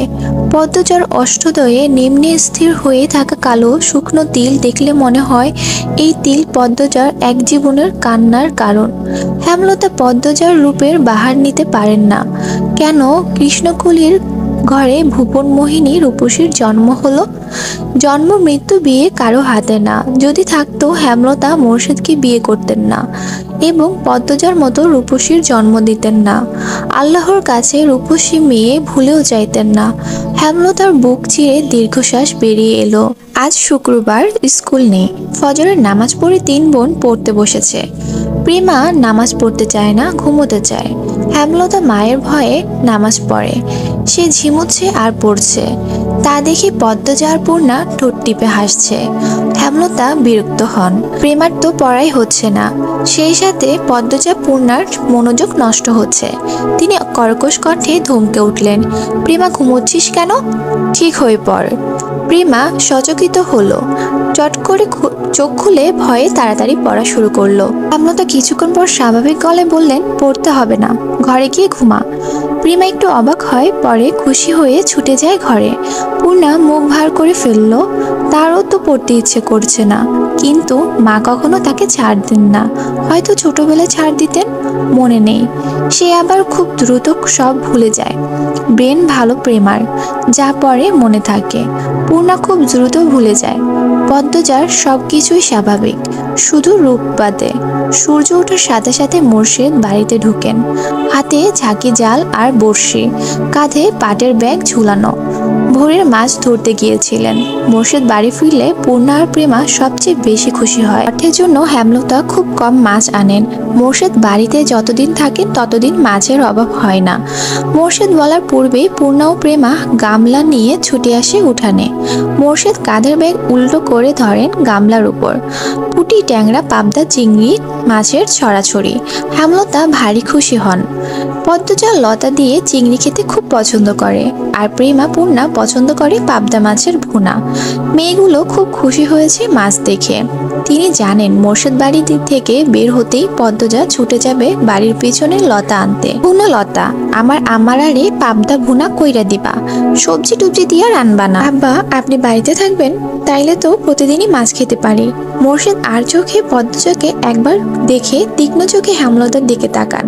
এরপর পূর্ণাকে জবাব দিলেন, কোনো রকম অশান্তি না হইলে তো থাকবামি। গামছা নিয়ে তিনি কলপারে চলে যান। পদ্মজার মুখটা ছোট হয়ে যায়। প্রতিবার বাড়ি ছাড়ার পূর্বে মোর্শেদ পদ্মজাকে রাগে কটু কথা শোনান। তখন হেমলতা মোর্শেদকে শাসান। ফলস্বরূপ মোর্শেদ বাড়ি ছাড়েন। মোর্শেদ নাকি বাড়ি ফিরলা কোন দিন? মোর্শেদ গোসল সেরে রোদ পোহাচ্ছিলেন। সকালের মিষ্টি রোদ। ঘাড় ঘুরিয়ে রশিদ ঘটককে দেখে হাসলেন। আরে মিয়া চাচা, আহেন আহেন। পূর্ণা রে, চেয়ার আইনা দে। খবর কি? পূর্ণা চেয়ার এনে দিল। রশিদ একদল থুতু উঠানে ফেলে চেয়ারে বসলেন আরাম করে। প্রেমাকে উঠানে খেলতে দেখে ফরমাইশ দিলেন, এই মাইয়া যা পানি লইয়া আয়, অনেকক্ষণ ধইরা দমটা আটকাইয়া আছে। প্রেমা পানি নিয়ে আসে। রশিদ পানি খেয়ে মোর্শেদকে বললেন, খবর তো ভালোই, বাবা সিরিটারে কি বিয়া দিবা না? আর চোখে হেমলতা ও পদ্মজার উপস্থিতি পর্যবেক্ষণ করলেন। নেই তারা। তিনি জানেন পদ্মজার উপর কোনো রকম জবরদস্তি তিনি করতে পারবেন না। হেমলতা তা হতে দিবেন না। এসব তো আর বাইরের মানুষের সামনে বলা যায় না। মোর্শেদ রশিদ ঘটকের নরম গলায় বললেন, থাকুক না, পড়ুক। মায়ে যখন চায় সেরি পড়ুক, তাইলে পড়ুক। রশিদ নিরাশ হলেন। ভেবেছিলেন মোর্শেদ রাজি হবে। তিনি মেয়ের শ্বশুর বাড়িতে ছিলেন, এরপর বড় অসুখে পড়লেন। তাই মোর্শেদের বাড়ি ফিরেছে শুনেও আসতে পারেননি। আজ একটু আরামবোধ হতেই ছুটে এসেছেন অনেক আশা নিয়ে। কিন্তু মোর্শেদের জবানবন্দিতে তিনি আশাহত হলেন। কটমটে গলায় বললেন, যুবতী মাইয়া ঘরন রাহান ভালা না, যখন বংশে কালি পড়ব তখন বুঝবা। কোনো মোর্শেদ এই বয়সী মাইয়াদের স্বভাব চরিত্র বেশি দিন ভালো থাকে না। পাপ কাম এদের চারপাশে ঘুরঘুর করে। বেলা থাকতে জামাই ধইরা দেওন ভালা, বুঝছো নি? তোমার বউরে বুঝাও। রশিদ ঘটক পাত্রের অনেক প্রশংসা করলেন, জমি জমা বাড়িঘর সবকিছুর বাড়াবাড়ি রকমের বর্ণনা দিলেন। ফলে মোর্শেদের মস্তিষ্ক কাজ করা শুরু করলো। রশিদ ঘটক যেতেই তিনি হেমলতার পাশে গিয়ে বসেন। ইনি বিনি পদ্মজার বিয়ের কথা তোলেন। হেমলতার সাপনাচক করে দেন। তিনি শান্ত কণ্ঠে বুঝিয়ে দেন পদ্মজার বিয়ে তিনি দিচ্ছেন না, আর মোর্শেদকে পদ্মজার ব্যাপারে নাক গলাতে না করেছেন। শেষ কথাটা বেশ কঠিন করেই বললেন, আগে বাপ হও, পরে বাপের কাজ করতে আসবা। মোর্শেদের তিরিক্ষি মেজাজ, তিনি রান্নাঘর ছেড়ে বেরিয়ে পড়েন। রগে রগে রাগ টকবক করছে। পদ্মজাকে বারান্দায় দেখে তিনি ঝাঁঝালো কণ্ঠে বললেন, সেরি যখন রূপ দিয়া নটি হইব, তখন আমারে ঠ্যাঙ্গও পাইবা না, এই সেরি মজা বুঝাইব।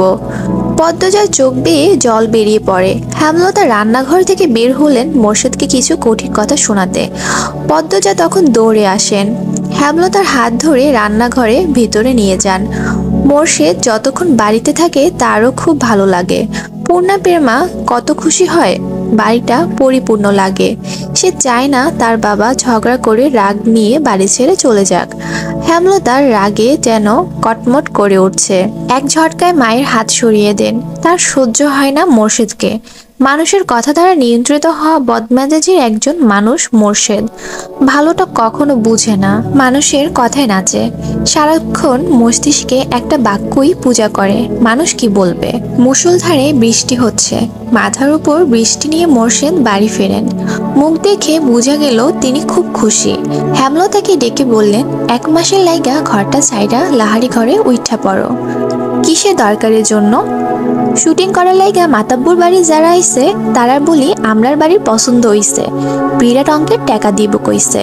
আমিও কথা দিয়ে আইছি, কালই উঠতে কইয়া আইছি। হেমলতা বিরক্ত হয়ে গিয়েও পারলেন না। সত্যি অর্থের খুব দরকার। পদ্মজার সামনে ম্যাট্রিক পরীক্ষা, কত খরচ? কলেজে পড়াতে ঢাকা পাঠাতে হবে। তিনি মোর্শেদকে বললেন, টাকার ব্যাপারটা নিয়ে আমার সাথে আলোচনা করতে বলবা, নয়তো জায়গা হবে না। আরে বল মানে, এখন সব গুছাইয়া লও। পূর্ণা আড়াল থেকে সবটা শুনেছে। 7 দিন হয়েছে লিখন শাহ আর চিত্রা দেবী এই গ্রামে এসেছে, অথচ সে দেখতে পারল না। হেমলতা যেতে অনুমতি দেননি। পূর্ণা নামাজের দোয়ায় খুব অনুনয় করেছে আল্লাহকে, যেন লিখন শাহ আর চিত্রা দেবীকে স্বচক্ষে দেখতে পারে। আর এখন শুনলো তাদের বাড়িতেই নাকি আসছে ওরা। পূর্ণার মনে হচ্ছে সে খুশিতে মরে যাচ্ছে। এই মগা, আমাকে 1 কাপ চা দাও তো। মগা ঝড়ের গতিতে চা নিয়ে আসে। লিখন চিত্রার পাশে চেয়ারটা বসালো। এরপর মগাকে বলল, দারুণ চা করো তো তুমি। মগা কাঁচামাচু হয়ে হাসলো। ভাবে বোঝা গেল প্রশংসা শুনে সে ভীষণ লজ্জা পেয়েছে। চিত্রা মগার ভাবভঙ্গি দেখে হেসে উঠল। চিত্রা হাসলে মগা মুগ্ধ হয়ে দেখে মাতাব্বর বাড়ির কামলা সে। চিত্রনায়ক লিখন শাহ এবং চিত্রনায়িকা চিত্রা দেবীর সেবা করার দায়িত্ব মগাকে দেওয়া হয়েছে। মগা এতে ভীষণ খুশি। চিত্রার সৌন্দর্য মুখর স্ত্রীর সামনে সবসময় থাকতে পারবে ভেবে। চিত্রা বলল, তোমার ভাইয়ের নাম জানি কি বলেছিলে? 4 ফুট উচ্চতার মগা উৎসাহ নিয়ে জবাব দিল, মদন। হাসি পায়, অনেক কষ্টে চেপে রাখলো। মগা, মদন কারো নাম হয়? শুটিংয়ের মাঝে হুট করে আকাশ ভেঙে বৃষ্টি পড়ে, তাই আপাতত শুটিং স্থগিত আছে। সবাই বারান্দায় বসে বৃষ্টি দেখছে, হাতে সবার রং চা। বাকি গল্পগুলো পাওয়ার জন্য অবশ্যই চ্যানেলটা সাবস্ক্রাইব করে বেল আইকনে ক্লিক করে রাখুন। পরবর্তী পর্ব আসার সাথে সাথেই আপনাদের কাছে পৌঁছে যাবে। আসসালামু আলাইকুম। শুরু করতে যাচ্ছি আমি পদ্মজা উপন্যাসের 5ম পর্ব। লাহারি ঘর দুভাগ করা হয়েছে চাদরটা নিয়ে। এক পাশে চৌকিতে হেমলতা মোর্শেদ থাকে, অন্য পাশে চৌকি পদ্মজা, পূর্ণা ও প্রেমার দখলে। লাহারি ঘরের পেছনে দরজা আপাতত প্রধান দরজা হিসেবে ব্যবহৃত হচ্ছে। পিছনের অনেক কচু গাছ ছিল। হেমলতা মোর্শেদকে নিয়ে জায়গা খালি করেছেন। এরপর সেখানে মাটির চুলা তৈরি করা হয়েছে। বড় সড়কের ওঠার জন্য ঝোপঝাড় কেটে শুরু করে পথ করা হয়েছে। এতে মোর্শেদের সাহায্য ছিল না, হেমলতা 2 মেয়েকে নিয়ে একাই করেছেন। শুটিং দলে অনেক পুরুষ, পদ্মজাকে ভুলেও তাদের সামনে দিয়ে আসা যাওয়া করতে দেওয়া যাবে না। হেমলতার মাঝে মাঝে ইচ্ছে করে পদ্মজার মুখ পুড়িয়ে দিতে, পরক্ষণেই নিজের উপর ঘৃণা চলে আসে। কি করে নিজের মেয়ের প্রতি এমন মনোভাব আসতে পারে? অথচ পদ্মজার হাতে সূচ ফুটলেই হেমলতার মনে হয় নিজের শরীরে আঘাত লেগেছে। কি জন্য এত টান পদ্মজার প্রতি? ভেতরে ভেতরে হেমলতা এই প্রশ্নের উত্তর জানেন, শুধু প্রকাশ পায় না, না জানার ভান ধরে থাকেন। আম্মা, আজ আমি রাধি? পদ্মজার প্রতিদিনের প্রশ্ন। হেমলতা রাখতে দিবেন না জানা সত্ত্বেও পদ্মজা প্রতিদিন অনুরোধ করে। হেমলতা বিপদাবদ ছাড়া পদ্মজাকে রান্নাঘরে পাঠান না। সোনার শরীরে মাটির চুলার কালি লাগাতে হেমলতার মায়া লাগে। তিনি হাসেন। পদ্মজা মুগ্ধ হয়ে দেখে হেমলতার বয়স 36, শ্যামলা চেহারা, দাঁতগুলো ধপধপে সাদা, চোখের মনি অন্যদের তুলনায় বড় আর গাঢ় কালো। চোখ দুটিকে গভীর পুকুর মনে হয়, সিমসাম গড়ন। পূর্ণা যেন মায়েরই কিশোরী শরীর, তবে তারা 3 বোনই মায়ের মতো চিকন আর লম্বা। আচ্ছা, আজ তুই রাখবি? পদ্মজা ভাবিনি অনুমতি পাবে। আদরে উল্লাসে প্রশ্ন করে, সত্যি আম্মা? যা জলদি, আসরের আজান কবে পড়েছে? পদ্মজা রান্নার প্রস্তুতি নিতে থাকে। পূর্ণা আর প্রেমা হিজুল গাছের নিচে পাটি বিছিয়ে লুডো খেলছে। প্রেমা বাটপারি করে, এ নিয়ে কিছুক্ষণ পরপর তাদের মাঝে তর্ক হচ্ছে। সকালে বৃষ্টি হয়েছে, রান্না করতে গিয়ে পদ্মজা ভেজা মাটির সোদা গন্ধ পেল। কি সুন্দর অনুভূতি! মোর্শেদ পদ্মজাকে রাঁধতে দেখে কপাল কুঁচকে ফেললেন। ঘরে ঢুকে হেমলতাকে মেজাজ দেখিয়ে প্রশ্ন ছুড়ে দিলেন, এই সেরি রাঁধে কেন? হেমলতা নির্লিপ্তভাবে জবাব দেন, আমি বলেছি। কতদিন কইছি এই সেরির হাতে রান্ধন আমারে না খাওয়াইতে? মোর্শেদের কঠিন সুর পদ্মজার কানে আসে। মুহূর্তে খুশিটুকু ফাটা বেলুনের মতো চুপসে যায়। সে জানে এখন ঝগড়া শুরু হবে। তার আম্মা আব্বা অনুচিত কথাবার্তা মাটিতে পড়তে দেন না, তার আগেই জবাব ছুড়ে দেন, খেতে ইচ্ছে না হলে খাবা না? রাতবেলা না খাইয়ে থাকবা মামি? খাবার রেখেও যদি না খেতে চাও সেটা তোমার সমস্যা, আমি বা আমার মেয়ে কেউই না করিনি। মোর্শেদ কিছু নোংরা কথা শোনাতে প্রস্তুত হন। হেমলতা সেলাই মেশিন রেখে উঠে দাঁড়ান। তিনি যেন বুঝে গিয়েছেন মোর্শেদ কি বলবেন। আঙ্গুল তুলে শাসিয়ে মোর্শেদকে বললেন, একটা নোংরা কথা উচ্চারণ করলে আমি আজ তোমাকে ছাড় দিব না। পদ্মা তোমার মেয়ে, আল্লাহ সইবে না। নিজের মেয়ের সম্পর্কে এত নোংরা কথা কোনো বাবা বলে না। মোর্শেদ নোংরা কথাগুলো হজম করে নিলেন, তবে কিরমির করে বললেন, পদ্ম আমার সেরিনা, পদ্ম তোমার মেয়ে। আর একটা কথাও না, বাড়িতে অনেক মানুষ, নিজের বিকৃত রূপ লুকিয়ে রাখো। মোর্শেদ দমে যান, চৌকিতে বসে বড় করে নিঃশ্বাস ছাড়েন। চোখের দৃষ্টি অস্থির। পদ্মজার জন্মের পর থেকেই হেমলতার রূপ পাল্টে গেছে। কিছুতেই এই নারীর সাথে পারা যায় না, অথচ এক সময় কত মেরেছেন হেমলতাকে। হেমলতার পিঠে, উড়ুতে, ঘাড়ে এখনো মারের দাগ আছে। সময় কোন জাদু বলে হেমলতাকে পাল্টে দিল জানা নেই মোর্শেদের। রাতের একটা শুট করে সবাই বিশ্রাম নিচ্ছিল। চিত্রা তখন কথায় কথায় জানালো, লাহারি ঘরে গিয়েছিলাম, মগা যে মেয়েটার কথা বলেছিল তাকে দেখতে। চিত্রার কথায় লিখন আগ্রহ পেল না। চিত্রা কখনো কোনো মেয়ের প্রশংসা করে না, খুদ খুঁজে বের করতে ভালো জানে। নিজেকে ক্ষুদহীন সেরা সুন্দরী মনে করে। মেয়েটার নাম পদ্মজা। মগা পুরো নাম জানি কি? চিত্রা মগার সাথে কথা বললেন। মগা খুব লজ্জা পায়, এখনো পেল। লাজুক ভঙ্গিতে জবাব দিল, উম্মে পদ্মজা। ও হ্যাঁ, উম্মে পদ্মজা। চিত্রার পাশ থেকে সেলিনা পারভিন প্রশ্ন করলেন, কি নিয়ে আলাপ হচ্ছে? সেলিনা পারভিন চলমান চলচ্চিত্রের চিত্রার মায়ের অভিনয় করছেন। চিত্রা বলল, এই বাড়ির মালিক যিনি, উনার বড় মেয়ের কথা বলছি। এমন সুন্দর মুখ আমি দুটি দেখিনি। মেয়েটার মুখ দেখলেই বুকের ভিতর নিকশিত বিশুদ্ধ ভালো লাগার জন্ম হবে। এত শ্রী ভগবান দিয়েছেন মেয়েটাকে। লিখন সহ উপস্থিত সবাই অবাক হলো। চিত্রার মুখে কোনো মেয়ের প্রশংসা, অবিশ্বাস্য। সবাইকে অবাক হয়ে তাকাতে দেখে চিত্রা বিব্রত বোধ করলো। গলা জোর বাড়িয়ে বলল, সত্যি বলছি, সন্ন্যাসী ছাড়া কোনো পুরুষ এই মেয়েকে উপেক্ষা করতে পারবে না। হিজল গাছের নিচে দাঁড়িয়ে আছে পদ্মজা। রাতের জোনাকি পোকা চারিদিকে। পদ্মজা প্রায় রাতে মুগ্ধ হয়ে দেখে জোনাকি পোকাদের। মনে হয় দল বেঁধে হারিকে নিয়ে নাচছে তারা। তবে এই মুহূর্তে রাতের এই সৌন্দর্য পদ্মজার মনে ঢুকতে পারছে না। পদ্মজার ঠোঁট কামড়ে কাঁদছেন, চোখ দুটো জ্বলছে খুব। মোর্শেদ রান্না খারাপ হওয়ায় অজুহাতে থালা ভর্তি ভাত তরকারি ছুঁড়ে ফেলেছে পদ্মজার মুখে। চোখে ঝোল পড়েছে, তা নিয়ে হেমলতা সে কি রাগ। মোর্শেদ অবশ্য চুপ ছিলেন, তিনি তো রাগ মিটিয়ে ফেলেছেন, আর তর্ক করে কি হবে। পদ্মজা তাকালো। হেমলতা ভেজা কণ্ঠে প্রশ্ন করলেন, খুব জ্বলছে রে মা? পদ্মজা জবাব দিতে পারল না, ঠোঁট ভেঙে কেঁদে উঠল। মা ছাড়া পৃথিবীতে আর কেউ নেই তার। মায়ের আদর ছাড়া কারো আদর পাওয়া হয়নি, সবাই তার দোষ খোঁজে। হেমলতার বুক চিরে দীর্ঘশ্বাস বেরোলো। পদ্মজা ছিসকুনি কাঁদে, ছোট থেকেই কাঁদছে, তবুও জল ফুরোয় না, মন শক্ত হয় না। এমন হলে তো চলবে না। পদ্মজার কান্নার বেগ বাড়ল।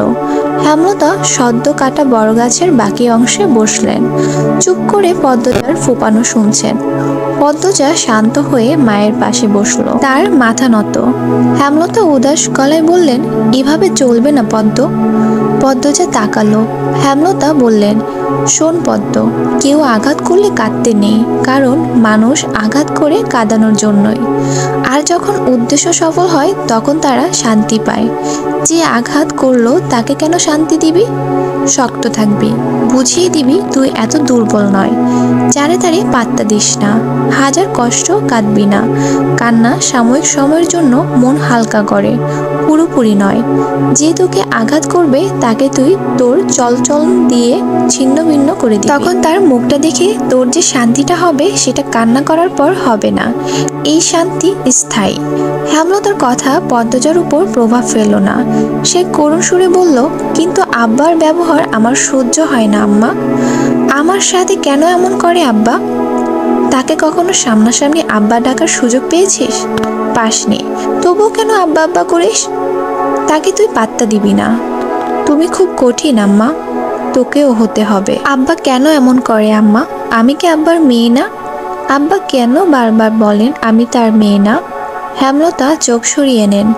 পদ্মজা জানে এই জবাব সে পাবে না, দাঁতে দাঁত চেপে কান্না আটকানোর চেষ্টা করে। হেমলতা এক হাত পদ্মজার মাথায় রাখেন। কাঁদিস না আর, মায়ের রং না হয় পাসনি, মায়ের মতো শক্ত হওয়ার তো চেষ্টা করতে পারিস। পদ্মজা নির্লজ্জ হয়ে আবারও প্রশ্ন করল, আম্মা আমি কি আব্বার মেয়ে না? বলো না আম্মা। পদ্মজার চোখ বেয়ে জল পড়ছে, খুব মায়া লাগছে হেমলতার, বুক ভারী হয়ে আসছে। তিনি আবেগ লুকিয়ে কণ্ঠ কঠিন করার চেষ্টা করলেন, মার খাবি পদ্ম? কতবার বলবো তুই আমার আর তোর আব্বার মেয়ে? কি নাম আমার আব্বার? কি শান্ত কণ্ঠ পদ্মজার। হেমলতা চমকান, তবে প্রকাশ করলেন না। মেয়েদের সামনে তিনি কখনো দুর্বল হতে চান না। পদ্মজার দিকে ঝুঁকে কণ্ঠ খাদে নামিয়ে বললেন, তোর আব্বার নাম মোর্শেদ মোড়ল। পদ্মজা হতাশ হয়ে দীর্ঘশ্বাস ছাড়ল। মাকে খুব বিরক্ত লাগছে এখন, খুব কঠিন করে বলতে ইচ্ছে হচ্ছে, যাও এখান থেকে, আমার কাছে আর আসবা না, কখনো না। কিন্তু সে এমন ব্যবহার বাস্তবে কখনো করবে না, কখনো না। রাতের বাতাসে ভেসে আসছে হাসনাহেনা ফুলের ঘ্রাণ, আকাশে থালার মতো চাঁদ, ঝিরি ঝিরি মোলায়েম বাতাস চারিদিকে। পদ্মজার চোখে জল শুকিয়ে গেল। হেমলতার ঝিম মেরে বসে আছেন। একসময় নিস্তবতা কাটিয়ে একটা অসহায় কণ্ঠ ভেসে আসলো, মায়েরা তাদের জীবনের গোপন গল্প সন্তানদের বলতে পারে না পদ্ম। পদ্মজা তাকালো। হেমলতা ছলছল চোখে তাকিয়ে আছেন। পদ্মজার কান্না পেল। মানুষটাকে এত নরম রূপে মানায় না। পদ্মজা আশ্বস্ত করে বলল, আমি আর কখনো জানতে চাইব না আম্মা। শুটিং দলের একজনও বাড়িতে নেই, সবাই স্কুলের মাঠে গিয়েছে। কয়দিন ধরে নদীর ঘাটে যেতে না পেরে তৃষ্ণার্ত হয়ে উঠেছে পদ্মজা। এই সুযোগ হাতছাড়া করা যায় না। হেমলতার অনুমতি নিয়ে সে ঘাটে চলে আসলো। ঘাটের সিঁড়িতে বসলো। কয়েক সেকেন্ড পর টের পেল গান বাজছে কোথাও। গানের সুর অনুসরণ করে কয়েকটা সিঁড়ি নেমে আসে। ঘাটের বাম পাশে বাঁধা নৌকায় একজন পুরুষ বসে আছে, হাতে রেডিও। গানের উৎস তাহলে এখানেই। পদ্মজা বিব্রত বোধ করলো। উল্টো দিকে ঘুরে ব্যস্ত পায়ে লাহারি ঘরে চলে আসে। পদ্মজা এত দ্রুত ফেরাতে হেমলতা প্রশ্ন করেন, কেউ ছিল? পদ্মজা মাথা নাড়ালো। হেমলতা চিন্তিত সুরে প্রশ্ন ছুড়ল, কিছু বলেছে? দেখতে কেমন? না আম্মা, কিছু বলেনি, আমাকে দেখেনি, মাথার চুল ঝাঁকড়া, মুখ খেয়াল করিনি। এইটাই তো লিখন শাহ, নায়ক, পূর্ণা পুলকিত হয়ে বলল। হেমলতা আর কিছু বললেন না। আসসালামু আলাইকুম। শুরু করতে যাচ্ছি আমি পদ্মজা উপন্যাসের 6 পর্ব। রাতে ঝড় এসেছিল। লাহারি ঘরের পেছনের তৈরি পথ বন্ধ হয়ে গেছে গাছের ভাঙা ডালপালা দিয়ে। মোর্শেদ রাতে বাড়ি ফেরেননি। হেমলতার একার পক্ষ সম্ভব নয় পথ খালি করার। পদ্মজা পূর্ণা স্কুল থেকে বাড়ির সামনে দিয়ে ফিরছিল। উঠোনে শুটিং দলের সবাই ছিল। পদ্মজা মাথা নত হয়ে থেমে থেমে কাঁপতে থাকে। পথ শেষই হচ্ছে না, মাথায় ঘোমটা টানা। অনেকের নজরে পদ্মজা চলে আসে। মিলন নামের একজন পূর্ণাকে ডাকলো, এই পূর্ণা। পূর্ণা দাঁড়ালো, সাথে পদ্মজা। পদ্মজা শুটিং দলটার দিকে তাকাচ্ছে না। মিলন পদ্মজার দিকে চোখ স্থির রেখে পূর্ণাকে প্রশ্ন করলো, পাশের মেয়েটাকে? প্রথম দেখছি। আমার বড় আপা। আপন? মিলন ভারী আশ্চর্য হয়ে বলল, 10 দিন হলো এখানে আসার, কখনো পূর্ণা প্রেমা ছাড়া কোনো মেয়েকে চোখে পড়ল না, কণ্ঠ শোনা যায়নি। তাই বড় বোন বলাতে সে খুব অবাক হলো। পূর্ণা হেসে বলল, আপন। মিলন বিড়বিড় করে বলল, চেহারার তো মিল নেই। সবাই বলে, আচ্ছা যাও। দু বোন লাহারি ঘরে চলে আসলো। পদ্মজা হাঁপ ছেড়ে বাঁচল। ভেতরটা এত কাঁপছিল, অনেক মানুষের পা দেখেছে, চোখ তুলে মানুষগুলোর মুখ দেখার সাহস হয়নি। তবে ইচ্ছে হয়েছিল চোখ তুলে তাকাতে।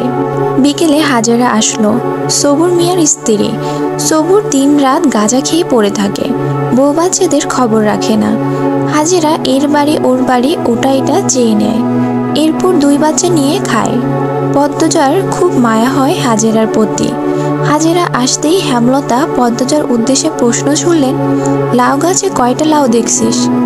9টা আম্মা। পূর্ণা কই? ওরে বল 2টা লাউ হাজেরাকে দিয়ে দিতে, কাঁচামরিচও দিয়ে দিতে বলবি। পদ্মজার মুখে কালো আধার নেমে আসে।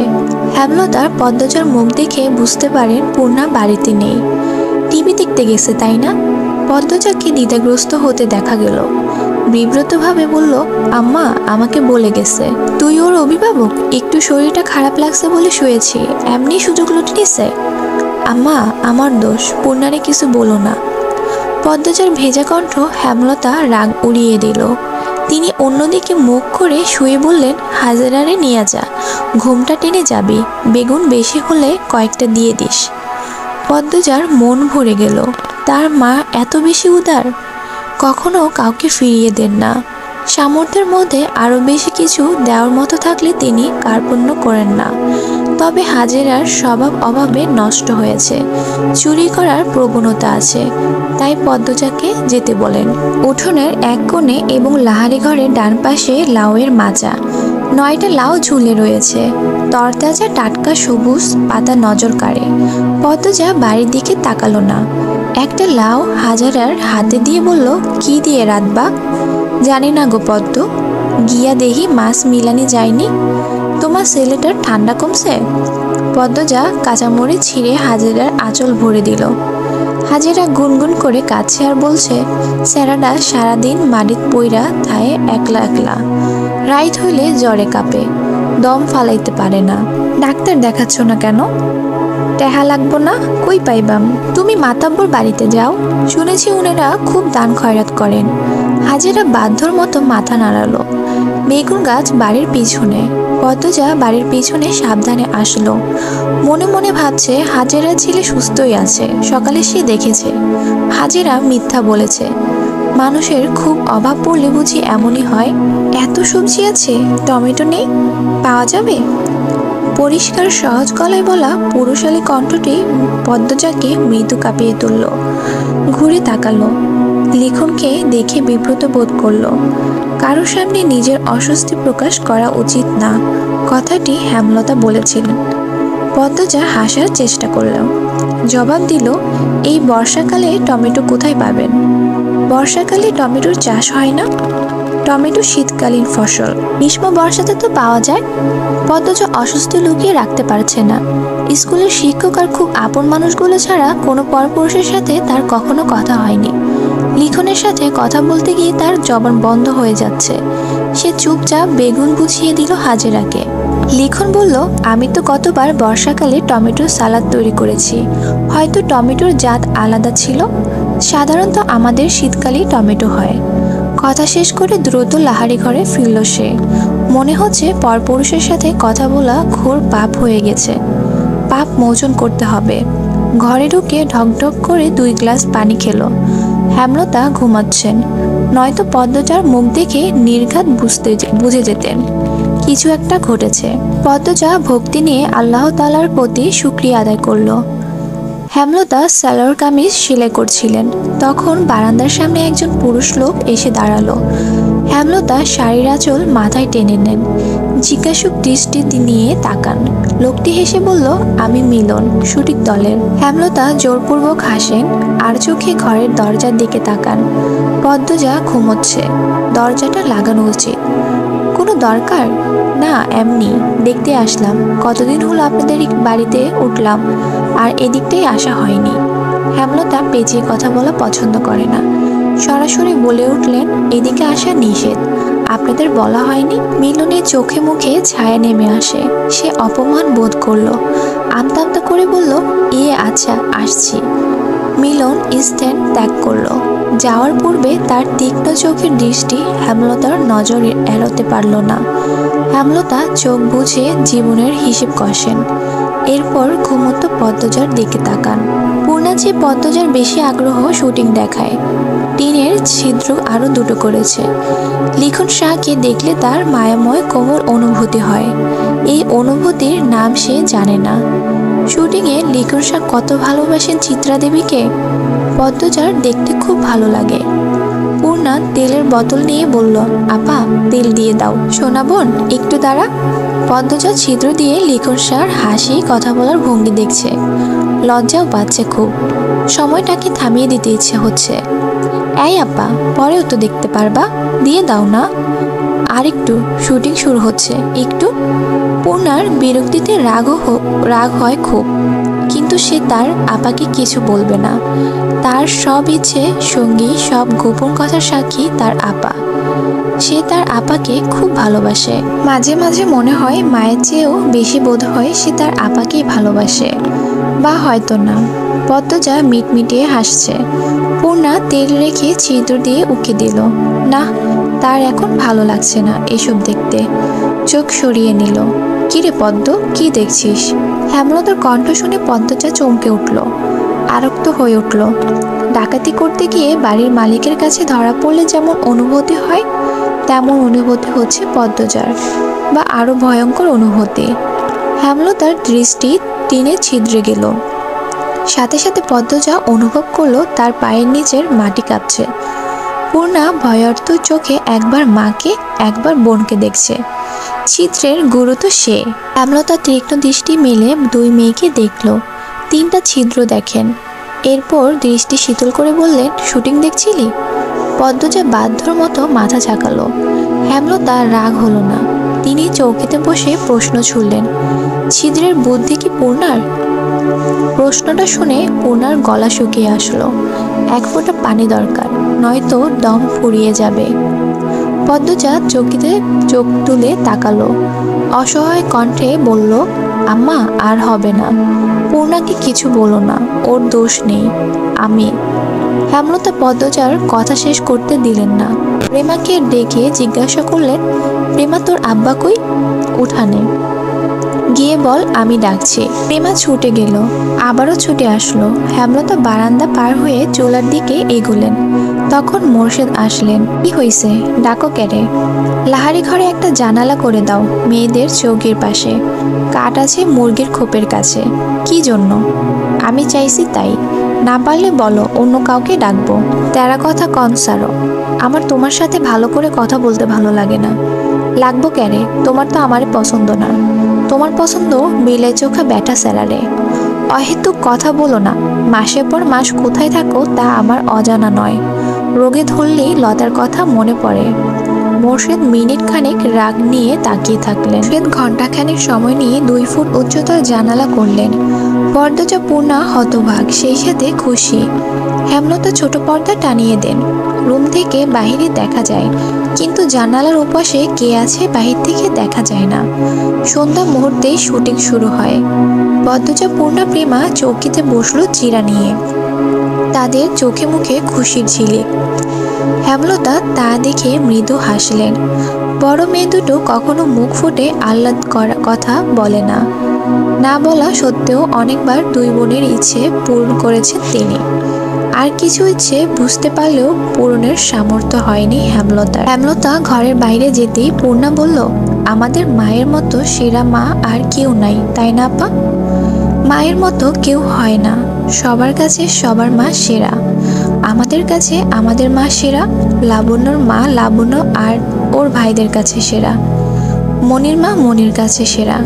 ওরা বলেছে বোকা, এসব বলতে হয় না। না, আমাদের আম্মাই সবচেয়ে ভালো আম্মা, এমন মা আর একটাও নেই। হেমলতার কানে প্রতিটি কথা আসে। পূর্ণার সবার অনুভূতি অনুভব করতে জানে না, পদ্মজা জানে। আমাদের আম্মা সত্যি সেরা, আলাদা। পদ্মজা হেসে বলল। পূর্ণা জানালার বাইরে চোখ রেখে প্রশ্ন করল, আপা, চিত্রা দিদিকে তোমার কেমন লাগে? পদ্মজা চিত্রার দিকে তাকালো। সাইরঙ্গা শাড়ি পরা, হাতে কালো রঙের ঘড়ি, ফুল হাতা ব্লাউজ, শালীন তবে সর্বাঙ্গে আধুনিকতায় ছোঁয়া, নাকে সাদা পাথরের নাকফুল, লম্বা চুল বেনি করে রেখেছে, মুখে খুব মায়া, স্নিগ্ধ একটা মুখ, যেন শরতের শুভ্র এক টুকরো মেঘ। পদ্মজা বলল, আমার দেখা দ্বিতীয় সুন্দর মেয়ে মানুষ চিত্রা দিদি। পূর্ণা আগ্রহ নিয়ে জানতে চাইল, প্রথম কে? পদ্মজা কণ্ঠ খাদে নামিয়ে মোহময় কণ্ঠে বলল, আমাদের আম্মা। হেমলতার বুক শীতল স্নিগ্ধ কোমল অনুভূতিতে ছেয়ে গেল। পদ্মজা এত সুন্দর করে আমাদের আম্মা বলেছে। হেমলতার এই প্রথম শুনলেন তিনি সুন্দর। ভুবন মোহিনী রূপসীর মুখে শুনলেন। এই আনন্দ কোথায় রাখবেন তিনি? কেন ছেলে মানুষই অনুভূতিতে তলিয়ে যাচ্ছেন তিনি?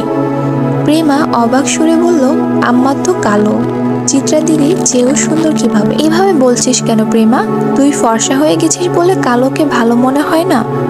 পূর্ণা গণমন করে উঠল। প্রেমা ভয় পেল। পদ্মজা বলল, পূর্ণা বকছিস কেন? প্রেমা কত ছোট, ও কি সুন্দরের গভীরতা বুঝে? ও খালি চোখে ফর্সা কালোর তফাৎ দেখে। সুন্দরের গভীরতা তো আমিও বুঝি না। পূর্ণার কণ্ঠ ভারী নিষ্পাপ শোনালো। পদ্মজা এদিক ওদিক তাকিয়ে দেখলো হেমলতার উপস্থিতি। এরপর বলল, আম্মার রং কালো, কিন্তু সৌন্দর্যের কমতি নেই। আম্মাকে কখনো এক মনে দেখিস, বুঝবি। আমাদের আম্মার চোখ দুটি গভীর বড় বড়, পাতলা মসৃণ ঠোঁট, আম্মার ঘন চুলের খোপার এক আকাশ কালো মেঘ, আম্মার শাড়ির কুচির ভাঁজে আভিজাত্য লুকানো। আম্মা যখন তীক্ষ্ণ চোখে আমাদের দিকে তাকান, তখন মনে হয় বিরাট বড় রাজত্বের রানী তার পূর্বপুরুষের ক্ষমতা প্রকাশ করেছেন তীক্ষ্ণ দৃষ্টি দিয়ে। এত কিছু থাকা সত্ত্বেও কি আম্মা আমাদের দেখা প্রথম সুন্দর মানুষ হতে পারে না? পদ্মজার প্রতিটি কথা পূর্ণার উপর ভীষণভাবে প্রভাব ফেলল। প্রেমা চোখ পিটপিট করে কিছু ভাবছে। পূর্ণা বলল, হতে পারে। কাল থেকে আমি আম্মাকে দেখব মন দিয়ে। আমিও। প্রেমা পূর্ণার দলে ঢুকল। হেমলতার চোখ বেয়ে 2 ফোঁটা জল গড়িয়ে পড়ল। তিনি কালো রঙের জন্য ছোট থেকে সমাজে তুচ্ছ-তাচ্ছিল্য হয়ে এসেছেন। কত লুকিয়ে কাঁদা হয়েছে, কত করে চাওয়া হয়েছে কেউ সুন্দর বলুক, কিন্তু সেই কপাল কখনো হয়নি। আর আজ এই বয়সে এসে শুনলেন তিনি কুৎসিত নন, তার মাঝেও সৌন্দর্য আছে। জন্মদাত্রী মা কালো রঙের জন্য গরম চামচ দিয়ে পোড়া দাগ করেছিলেন ঘাড়ে। আর গর্ভের সন্তান আজ সেই অনুচিত কাজের জবাব দিল। আল্লাহর সৃষ্টি কেউ অসুন্দর নয়, সবার মধ্যেই সৌন্দর্য আছে, যা ধরা পড়ে শুধুমাত্র সুন্দর একজোড়া চোখে। নিশুতি রাত, চারিদিকে ঝিঝি পোকার ডাক। হেমলতা চোখ খুলেন। হুট করে ঘুমটা ভেঙে গেল। ষষ্ঠ ইন্দ্রিন ইঙ্গিত করছে কোনো ষড়যন্ত্রের। লাহারি ঘরের ডান পাশে দুজোড়া পায়ের আওয়াজ। হেমলতার বুক কেঁপে উঠল। তিনি দ্রুত উঠে বসেন। দুই চৌকির মাঝের পর্দা সরিয়ে দেখেন পদ্মজার অবস্থান। পদ্মজাকে ঘুমাতে দেখে আটকে যাওয়া নিঃশ্বাস ছাড়েন।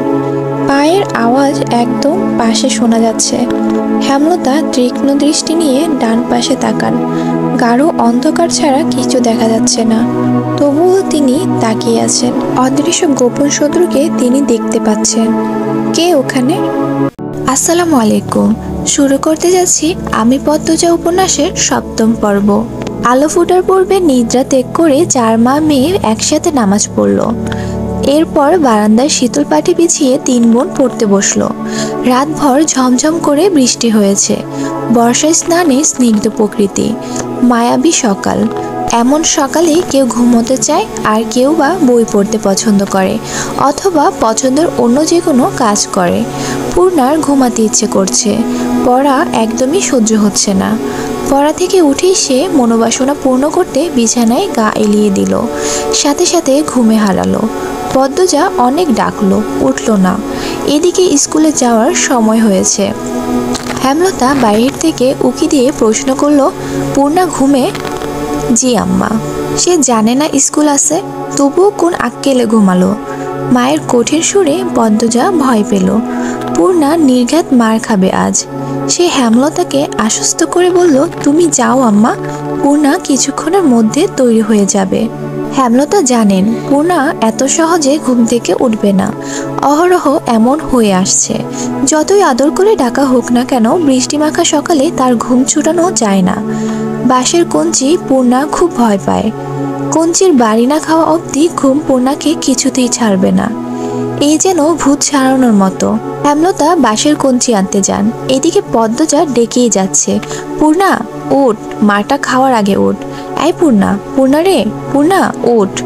পূর্ণা পিটপিট করে চোখ খুলে আবার ঘুমিয়ে যাচ্ছে। প্রেমা এই ব্যাপারটা খুব উপভোগ করে।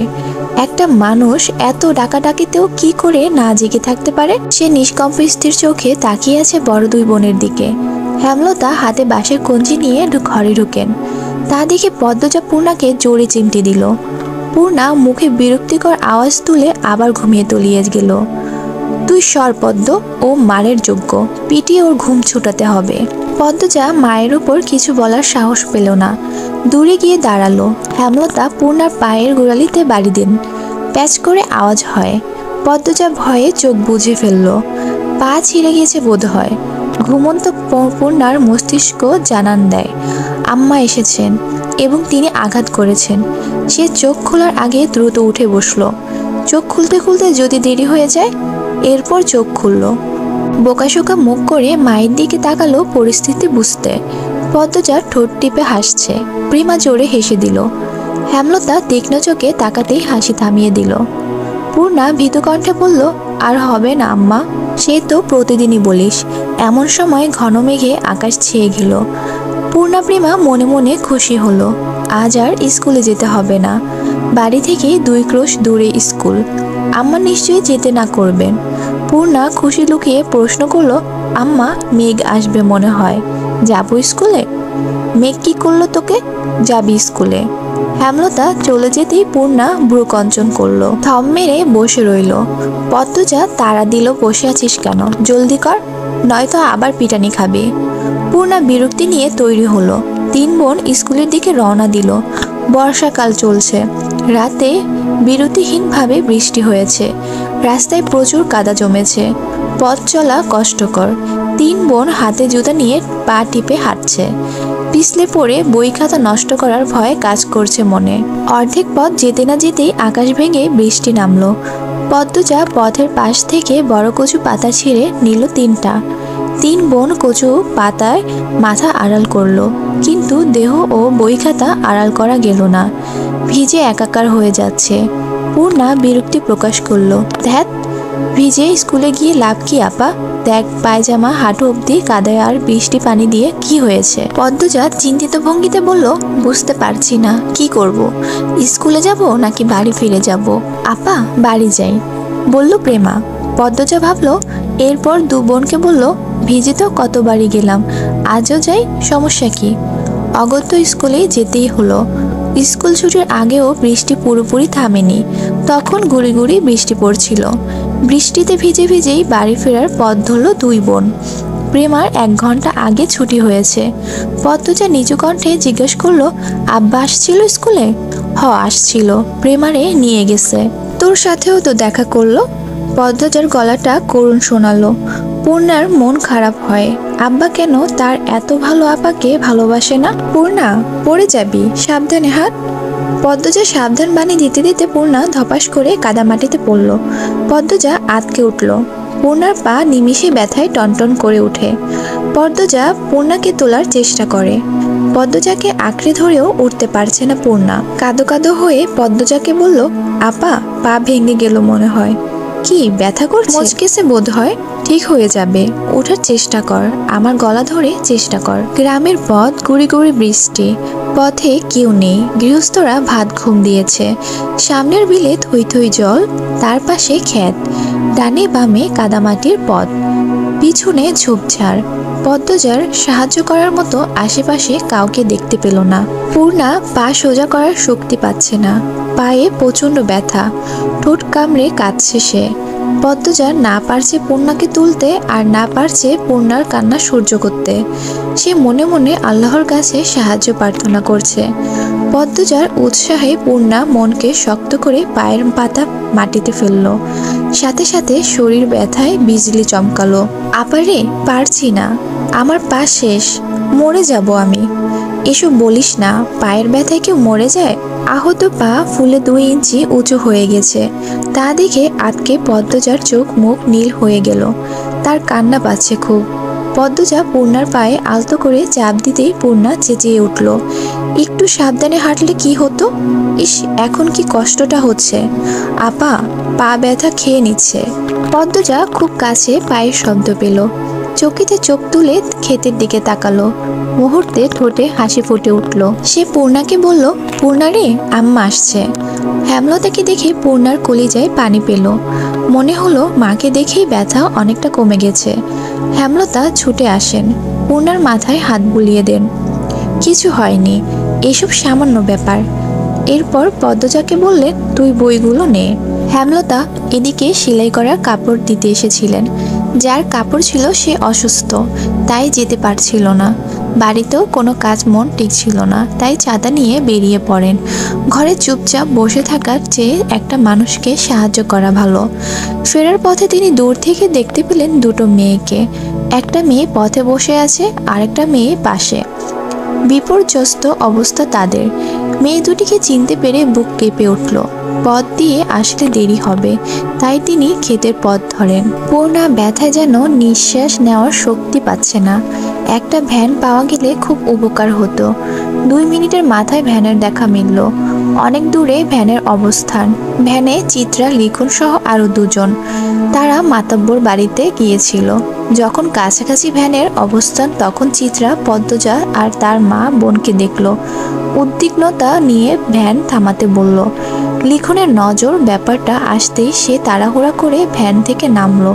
চিত্রা আগে আগে এগিয়ে আসে, চোখে মুখে আতঙ্ক নিয়ে বলল, পূর্ণার কি হয়েছে? পদ্মজা বলল, কাদায় পা পড়ে মচকেছে। হেমলতা, চিত্রা, পদ্মজা এবং পূর্ণাকে তুলি দিয়ে লিখসা সহ বাকি 2 জন সহকর্মী ভ্যান ছেড়ে দিল। তারা হেঁটে ফিরবে। পা ব্যথা অনেকটা কম লাগছে। 2টি বালিশের উপর পা রাখা। ব্রেস নাই বিধায় ব্রেসের মতো কাপড় বেঁধে দিয়েছেন হেমলতা। যা ব্যথা পেয়েছে কয়দিন বোধহয় স্বাভাবিকভাবে হাঁটতে পারবে না। হেমলতা মুখে তুলে খাইয়ে দিলেন। এরপর বললেন, এবার খুশি? স্কুলে যেতে হবে না, কাজ করতে হবে না, সকালে উঠে পড়তে বসতে হবে না। পূর্ণার রাজ্যের দুঃখ নিয়ে বলল, সবই ঠিক আছে, কিন্তু এখন আমি টিভি দেখতে যাব কি করে? কোনো সাড়া না পেয়ে পূর্ণা বুঝতে পারল সে মুখ ফুসকে ভুল জায়গায় ভুল কথা বলে ফেলেছে। সে বিব্রত হয়ে উঠল, ঢোক গিলল। এরপর কাচুমাচু হয়ে মিয়ে যাওয়া গলায় বলল, মোটেও খুশি হইনি। বিকালে মগা এসে জানালো, মুন্নার বাপ খুন হয়েছে। কথাটি শোনার সাথে সাথে উপস্থিত সকলের মাথায় যেন বজ্রপাত পড়ল। পঙ্গু ভিক্ষুক অসহায় মানুষটাকে কে মারল? এমন মানুষের শত্রু থাকে? এমনই শত্রু যে একদম মেরে ফেললো? হেমলতা শ্বাসরুদ্ধ কণ্ঠে প্রশ্ন ছুড়ল, কখন? মগা বলল, দুপুরের কথা। দুপুর 2টো কি 3টা গ্রামবাসী জানতে পারে এই ঘটনা। আস্তে আস্তে সব গ্রামে খবর যাচ্ছে। লাশ নোয়াপাড়ার ধান খেতে পাওয়া গেছে। মুন্নার আত্মীয় বলতে কেউ নেই। দুঃসম্পর্ক যারা আছে তারা মুন্নার দায়িত্ব নিতে চাইল না। মাতব্বর মুন্নার ভার নিতে চেয়েছিলেন, কিন্তু মুন্না পদ্মজাদের বাড়িতে থাকতে চায়। হেমলতা সানন্দে নিয়ে আসলেন মুন্নাকে। এখন থেকে মুন্না এই বাড়ির ছেলে। পদ্মজা পূর্ণা খুব খুশি হলো। খুশি হলো না প্রেমা। মুন্না প্রেমা সমবয়সী। প্রেমা ভাবছে তার আদরের ভাগ বসাতে মুন্না এসেছে। হেমলতা ব্যাপারটা বুঝতে পেরেছেন। পদ্মজাকে বললেন, প্রেমার পছন্দ হচ্ছে না মুন্নাকে। দুজনের মধ্যে সখ্যতা করে দিস, যাতে একজন আরেকজনকে আপন চোখে দেখে। পদ্মজা আশ্বস্ত করে বলল, কয়দিনে মিশে যাবে দুজন। পূর্ণা ব্যথায় ঘুমাতে পারছে না। প্রেমা মুন্না ঘুমে। মুন্না খুব কেঁদেছে। এখন ক্লান্ত হয়ে বেঘরে ঘুমোচ্ছে। রাত তো কম হলো না। পূর্ণা মা বোনের বৈঠকে দেখে বলল, আম্মা, মুন্নার নতুন নাম রাখা উচিত। কেন? এখন থেকে মুন্না আমাদের ভাই। আমাদের নাম প দিয়ে, তাইলে ওর নামও প দিয়ে হবে, তাই না আপা? হেমলতা হেসে বলেন, তুই নাম রাখ তাহলে। রাখছি তো, প্রান্ত মরল। মুন্নাকে জানা সকালে, রাজি হলে এরপরেই সবাই না হয় ডাকবো। রাজি হবে না মানে পিটিয়ে রাজি করাবো। হেমলতা মৃদু হাসলেন। পূর্ণা অসুস্থ হলে খুব কথা বলে, মুখ বন্ধ রাখতেই পারে না। অনেক বছর আগের ঘটনা বা কয়েক বছর পর কি হবে তা নিয়ে অনবরত কথা বলতে থাকে। গহীন অন্ধকার। আজ বোধ হয় অমাবস্যা। হেমলতা কালো চাদরের আবরণে ঘামটি মেরে বারান্দায় বসে আছেন। হাতের কাছে ছুরি লাঠি। গত 3 দিন ধরে তিনি ঘরের পাশে পায়ের আওয়াজ শুনছেন। তখন ঘরে মোর্শেদ ছিল। একজন পুরুষ ছিল, বুকে সাহস ছিল। আজ মোর্শেদ নেই। মুন্নাকে বাড়িতে আনাতে তিনি ঝগড়া করে বাড়ি ছেড়েছেন। কবে ফিরবেন ঠিক নেই। আজ কিছুতেই ঘুমানো যাবে না। হাতে নাতে সন্দেহকারীকে ধরে এই বিপদ থেকে মুক্ত হতে হবে। কিন্তু অনেকক্ষণ হলো কেউ আসছেন না। চোখ বুঝে আসছে হেমলতার। সারাদিন অনেক খাটুনি গেল। কাদামাটিতে ছপ ছপ শব্দ তুলে কেউ আসছে। হেমলতা সতর্ক হয়ে উঠল। শক্ত হাতে লাঠি ও ছুরি ধরেন। পায়ের শব্দটা কাছে আসতেই তিনি বেরিয়ে আসেন। অন্ধকারে পরিষ্কার নয় মুখ। আন্দাজে ছুঁড়ে মারেন হাতের লাঠি। লাঠিটা বেশ ভালোভাবেই পড়ল সামনের জনের উপর। পিছনের জন দৌড়ে পালালো। লোকটা আর্তনাদ করে বসে পড়ল মাটিতে। পরক্ষণেই পালানোর চেষ্টা করলো, কিন্তু পারল না হেমলতার জন্য। হেমলতা দ্বিতীয় লাঠি দ্বারা আবার আঘাত করলেন। তার তীক্ষ্ণ দৃষ্টি স্থির। আহত ব্যক্তির আর্তচিৎকার শুনে বাড়ির ভেতর থেকে ছুটে আসে সবাই। টর্চের আলোতে চারদিক আলোকিত হয়ে উঠল। হেমলতা স্বাভাবিক ভঙ্গি নিয়ে দাঁড়িয়ে আছেন। তিনি যেন জানতেন এই লোকেরই আসার কথা ছিল। শুটিং দলকে তিনি আজই বের করবেন, তবেই শান্তি। পদ্মজা প্রেমা মুন্না বেরিয়ে আসে। পূর্ণা ঘরেই রইল। পদ্মজা ডিরেক্ট আব্দুল জাহিদকে দেখে চমকালো। তখন কোত্থেকে আগমন ঘটল মোর্শেদের। আসসালামু আলাইকুম। শুরু করতে যাচ্ছি আমি পদ্মজা উপন্যাসের 8ম পর্ব। আবুল জাহিদকে আহত অবস্থায় দেখে সবাই চমকে উঠল। কপাল বেয়ে তার রক্ত ঝরছে। একজন দৌড়ে গেল বাড়ির ভেতর ফার্স্ট এইড বক্স আনতে। লিখন কিছু সময়ের জন্য থমকালো। আবুল জাহিদের কপাল ব্যান্ডেজ করার পর তাকে একটা চেয়ারে বসতে দেওয়া হলো। হেমলতা লাঠিতে এক হাতের ভর দিয়ে স্বাভাবিকভাবে দাঁড়িয়ে আছেন। লিখন প্রশ্ন করলো, কি হয়েছিল? আপনি ওনাকে আঘাত করলেন কেন? হেমলতা বললেন, এই অসভ্য লোক আজ 4 দিন ধরে মাঝরাতে এখানে ঘুরঘুর করে। তার উদ্দেশ্য খারাপ। লিখন আর চোখে পদ্মজাকে দেখল। এরপর আবুল জাহেদকে প্রশ্ন করলো, উনি যা বলছেন সত্যি? আবুল জাহেদ গমগম করে উঠল, আমি আজই প্রথমে এসেছি এখানে। ঘুম আসছে না, তাই হাঁটতে হাঁটতে এদিক চলে এসেছি। হুট করেই উনি আক্রমণ করে বসলো। হেমলতা প্রতিবাদ করেন দৃঢ় সুরে, মিথ্যে বলবেন না একদম। আবুল জাহেদ কিছুতেই তার উদ্দেশ্য স্বীকার করল না। তর্কে তর্কে ভোরের আলো ফুটলো। হেমলতা কঠিন সুরে জানিয়ে দিয়েছেন আজই এই বাড়ি ছাড়তে হবে। হেমলতার সিদ্ধান্ত শুনে দলটির মধ্যে আতঙ্ক ছড়িয়ে পড়ল। তীরে এসে নৌকা ডুবতে কিভাবে দেওয়া যায়? সিনেমার শেষ অংশটুকু বাকি, শর্ত অনুযায়ী আরো 10 দিন আছে। দলের একজন বয়স্ক অভিনেতা এই সিদ্ধান্তে প্রতিবাদ করলেন। হেমলতা জবাব দিলেন, আমার 3টা মেয়ের নিরাপত্তা দিতে পারবেন? একটা পুরুষ মানুষ রাতের আধারে যুবতী মেয়েদের ঘরে পাশ দিয়ে ঘুরঘুর করবে কেন? কিসের ভিত্তিতে? হেমলতা সবাইকে এড়িয়ে লাহার ঘরে ঢুকেন। ঈদের সাথে তর্ক করে শুধু সময় নষ্ট হবে। আবুল জাহেদের দ্রুত চাহনি তার নজরে এসেছে বারংবার। প্রথম রাতে পায়ের আওয়াজ শুনে চিনতে পারেননি।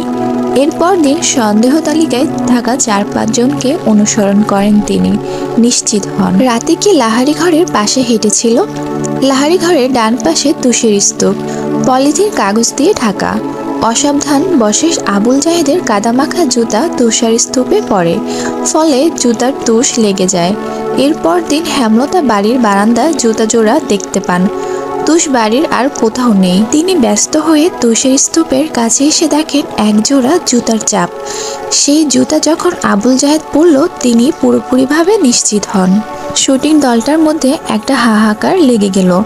বেশ কিছুক্ষণ নিজেদের মধ্যে আলোচনা চলল। এরপর সবাই মোর্শেদকে ধরল। বিনিময়ে তারা আরও টাকা দিতে রাজি। হেমলতার ধমকের ভারে তখন চুপ হয়ে গেল। টাকার কথা শুনে মোর্শেদের চোখ দুটি জলজল করে উঠল। ঘরে এসে হেমলতার সাথে তুমুল ঝগড়া লাগিয়ে দিলেন। হেমলতা কিছুতেই রাজি হননি। শেষ অবধি তিনি নিজের সিদ্ধান্তে অনড় থাকতে পারলেন না। দলের কিছু ভালো মানুষের অনুরোধ ফেলতে গিয়ে তিনি অস্বস্তি বোধ করেছিলেন। 10 দিনের বদলে 5 দিনের সময় দেন। হেমলতা স্বস্তির নিঃশ্বাস ফেললেন। ভাগ্যিস কোনো ঘটনা ঘটার আগে ব্যাপারটা খোলাসা হয়েছে। বেশ গরম পড়েছে আজ। মুন্নাকে পাশে নিয়ে পদ্মজা পাটিতে বসে আছে। মনোযোগ দিয়ে মুন্নাকে শিখাচ্ছে কাকে কি ডাকতে হবে। আমায় ডাকবি বড় আপা, পূর্ণাকে ছোট আপা, আর প্রেমা তো তোর সমান, তাই প্রেমাকে প্রেমা ডাকবি। দুজন মিলেমিশে থাকবি, বুঝছিস? বুঝছি। আম্মাকে তুইও আম্মা ডাকবি। আমাদের আম্মা আব্বা আজ থেকে তোরও আম্মা আব্বা, বুঝছিস? মুন্না বিজ্ঞ সুরে হয়ে বলল, বুঝছি। হেমলতা রান্না রেখে উঠে আসেন। মুন্নাকে বলেন, শুদ্ধ ভাষায় কথা বলবি, তোর পদ্ম আপা যেভাবে বলে। কই আমনে? পদ্মজা বলল, কই আমনে না, বল আচ্ছা বলবো। মুন্না বাধ্যর মতো হেসে বলে, আচ্ছা বলবো। হেমলতা হেসে চলে যান। পূর্ণা রুম থেকে মুন্নাকে ডাকলো, মুন্না রে। ছোট আপা। পদ্মজা মুন্নার গালে আলতো করে থাপ্পড় দিয়ে বলল, বল জি ছোট আপা। মুন্না পদ্মজার মতো করেই বলল, জি ছোট আপা। পদ্মজা হাসলো। পূর্ণা মৃদু সুরে বলল, তোর নাম পাল্টাতে হবে, আমি তোর নতুন নাম রেখেছি। কেন নাম পাল্টাইতাম কেন? পদ্মজা কিছু বলার আগে মুন্না প্রশ্ন করলো, আচ্ছা এই কথাটা কেমনে কইতাম? পদ্মজা হেসে কপাল চাপড়ে, এই ছেলে তো আঞ্চলিক ভাষায় বুঁদ হয়ে আছে। পূর্ণা বলল, তুই এখন আমাদের ভাই, আমাদের নামের সাথে মিলিয়ে তোর নাম রাখা উচিত। কি উচিত না? মুন্না দাঁত কিলিয়ে হেসে সায় দিল, এই জন্যই তোর নাম পাল্টাতে হবে। আজ থেকে তোর নাম প্রান্ত মোড়ল। সবাইকে বলবি এটা, মনে থাকবে? মনে রাখাম। বল আচ্ছা মনে রাখবো। আচ্ছা মনে রাখবো। দুপুর গড়াতেই হাজেরা আসলো। সাথে নিয়ে এসেছে বানোয়াট গল্প আর বিলাপ। ইশারা ইঙ্গিতে সে লাউ চাইছে। মোর্শেদ গতকাল সব লাউ বাজারে তুলেছেন। গাছে আর একটা লাউ আছে। ঘরে চিংড়ি মাছ আছে। প্রান্ত লাউ দিয়ে চিংড়ি খাবে বলে ইচ্ছে প্রকাশ করেছে।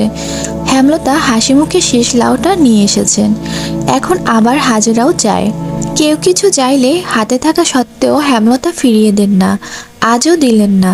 তিনি হাজেরাকে হাসি মুখে লাউ দিলেন। হাজেরা সন্তুষ্টি প্রকাশ করে চলে গেল।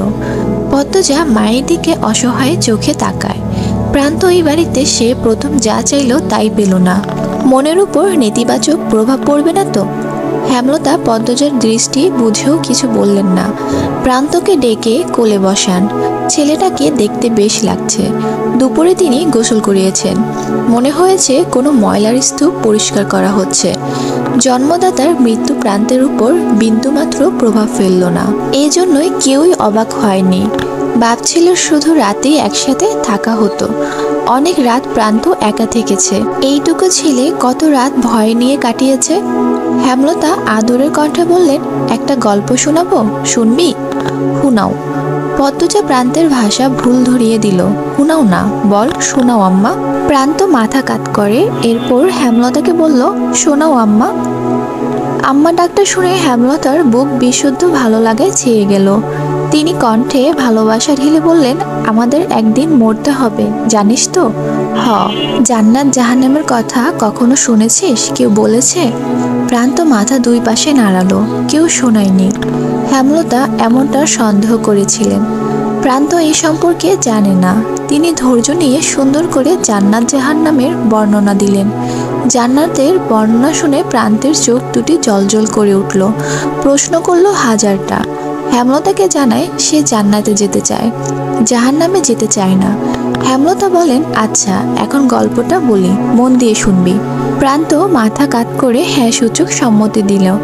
হেমলতা বলতে শুরু করেন, একজন মহিলা একা থাকতো বাড়িতে। না, দুটি ছেলে মেয়েও আছে, খুব ছোট ছোট, খুব অভাব তাদের। ছোট একটা জায়গায় মাটির ঘর। ঘরের সামনে শখ করে একটা লাউ চারা লাগায়।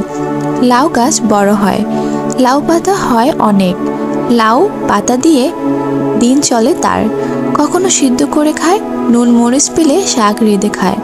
তো একদিন একজন ভিক্ষুক মহিলা আসলো। ভিক্ষুক মহিলাটা খায় না 2 দিন ধরে। লাউ গাছে লাউ পাতা দেখে খেতে ইচ্ছে করে। লাউ গাছের মালিক যে মহিলাটি, তাকে ভিক্ষুক বলে লাউ পাতা দিতে, রেখে খাবে। খুব অনুনয় করে বলে। মহিলাটি মায়া হয়। ভিক্ষুক মহিলাকে কথা শোনাতে শোনাতে কয়েকটা লাউ পাতা ছিঁড়ে দেয়। তার কয়েকদিন পর লাউ গাছের মালিক যিনি, তিনি মারা গেলেন। গ্রামবাসী সহ মসজিদের ইমাম মিলে দাফন করেন। বুঝছিস তো প্রান্ত? হ। প্রান্ত মনোযোগ দিয়ে শুনছে। সে খুবই মনোযোগী শ্রোতা। হেমলতা বাকিটা শুরু করলেন। গ্রামের ইমাম একদিন স্বপ্ন দেখেন যে মহিলাটাকে তিনি দাফন করেছেন তার চারপাশে আগুন দাউ দাউ করে জ্বলছে, কিন্তু তার গায়ে আজ অবধি লাগছে না। মহিলাটাকে ঘিরে রেখেছে লাউ পাতা, যার কারণে আগুন ছুঁতে পারছে না।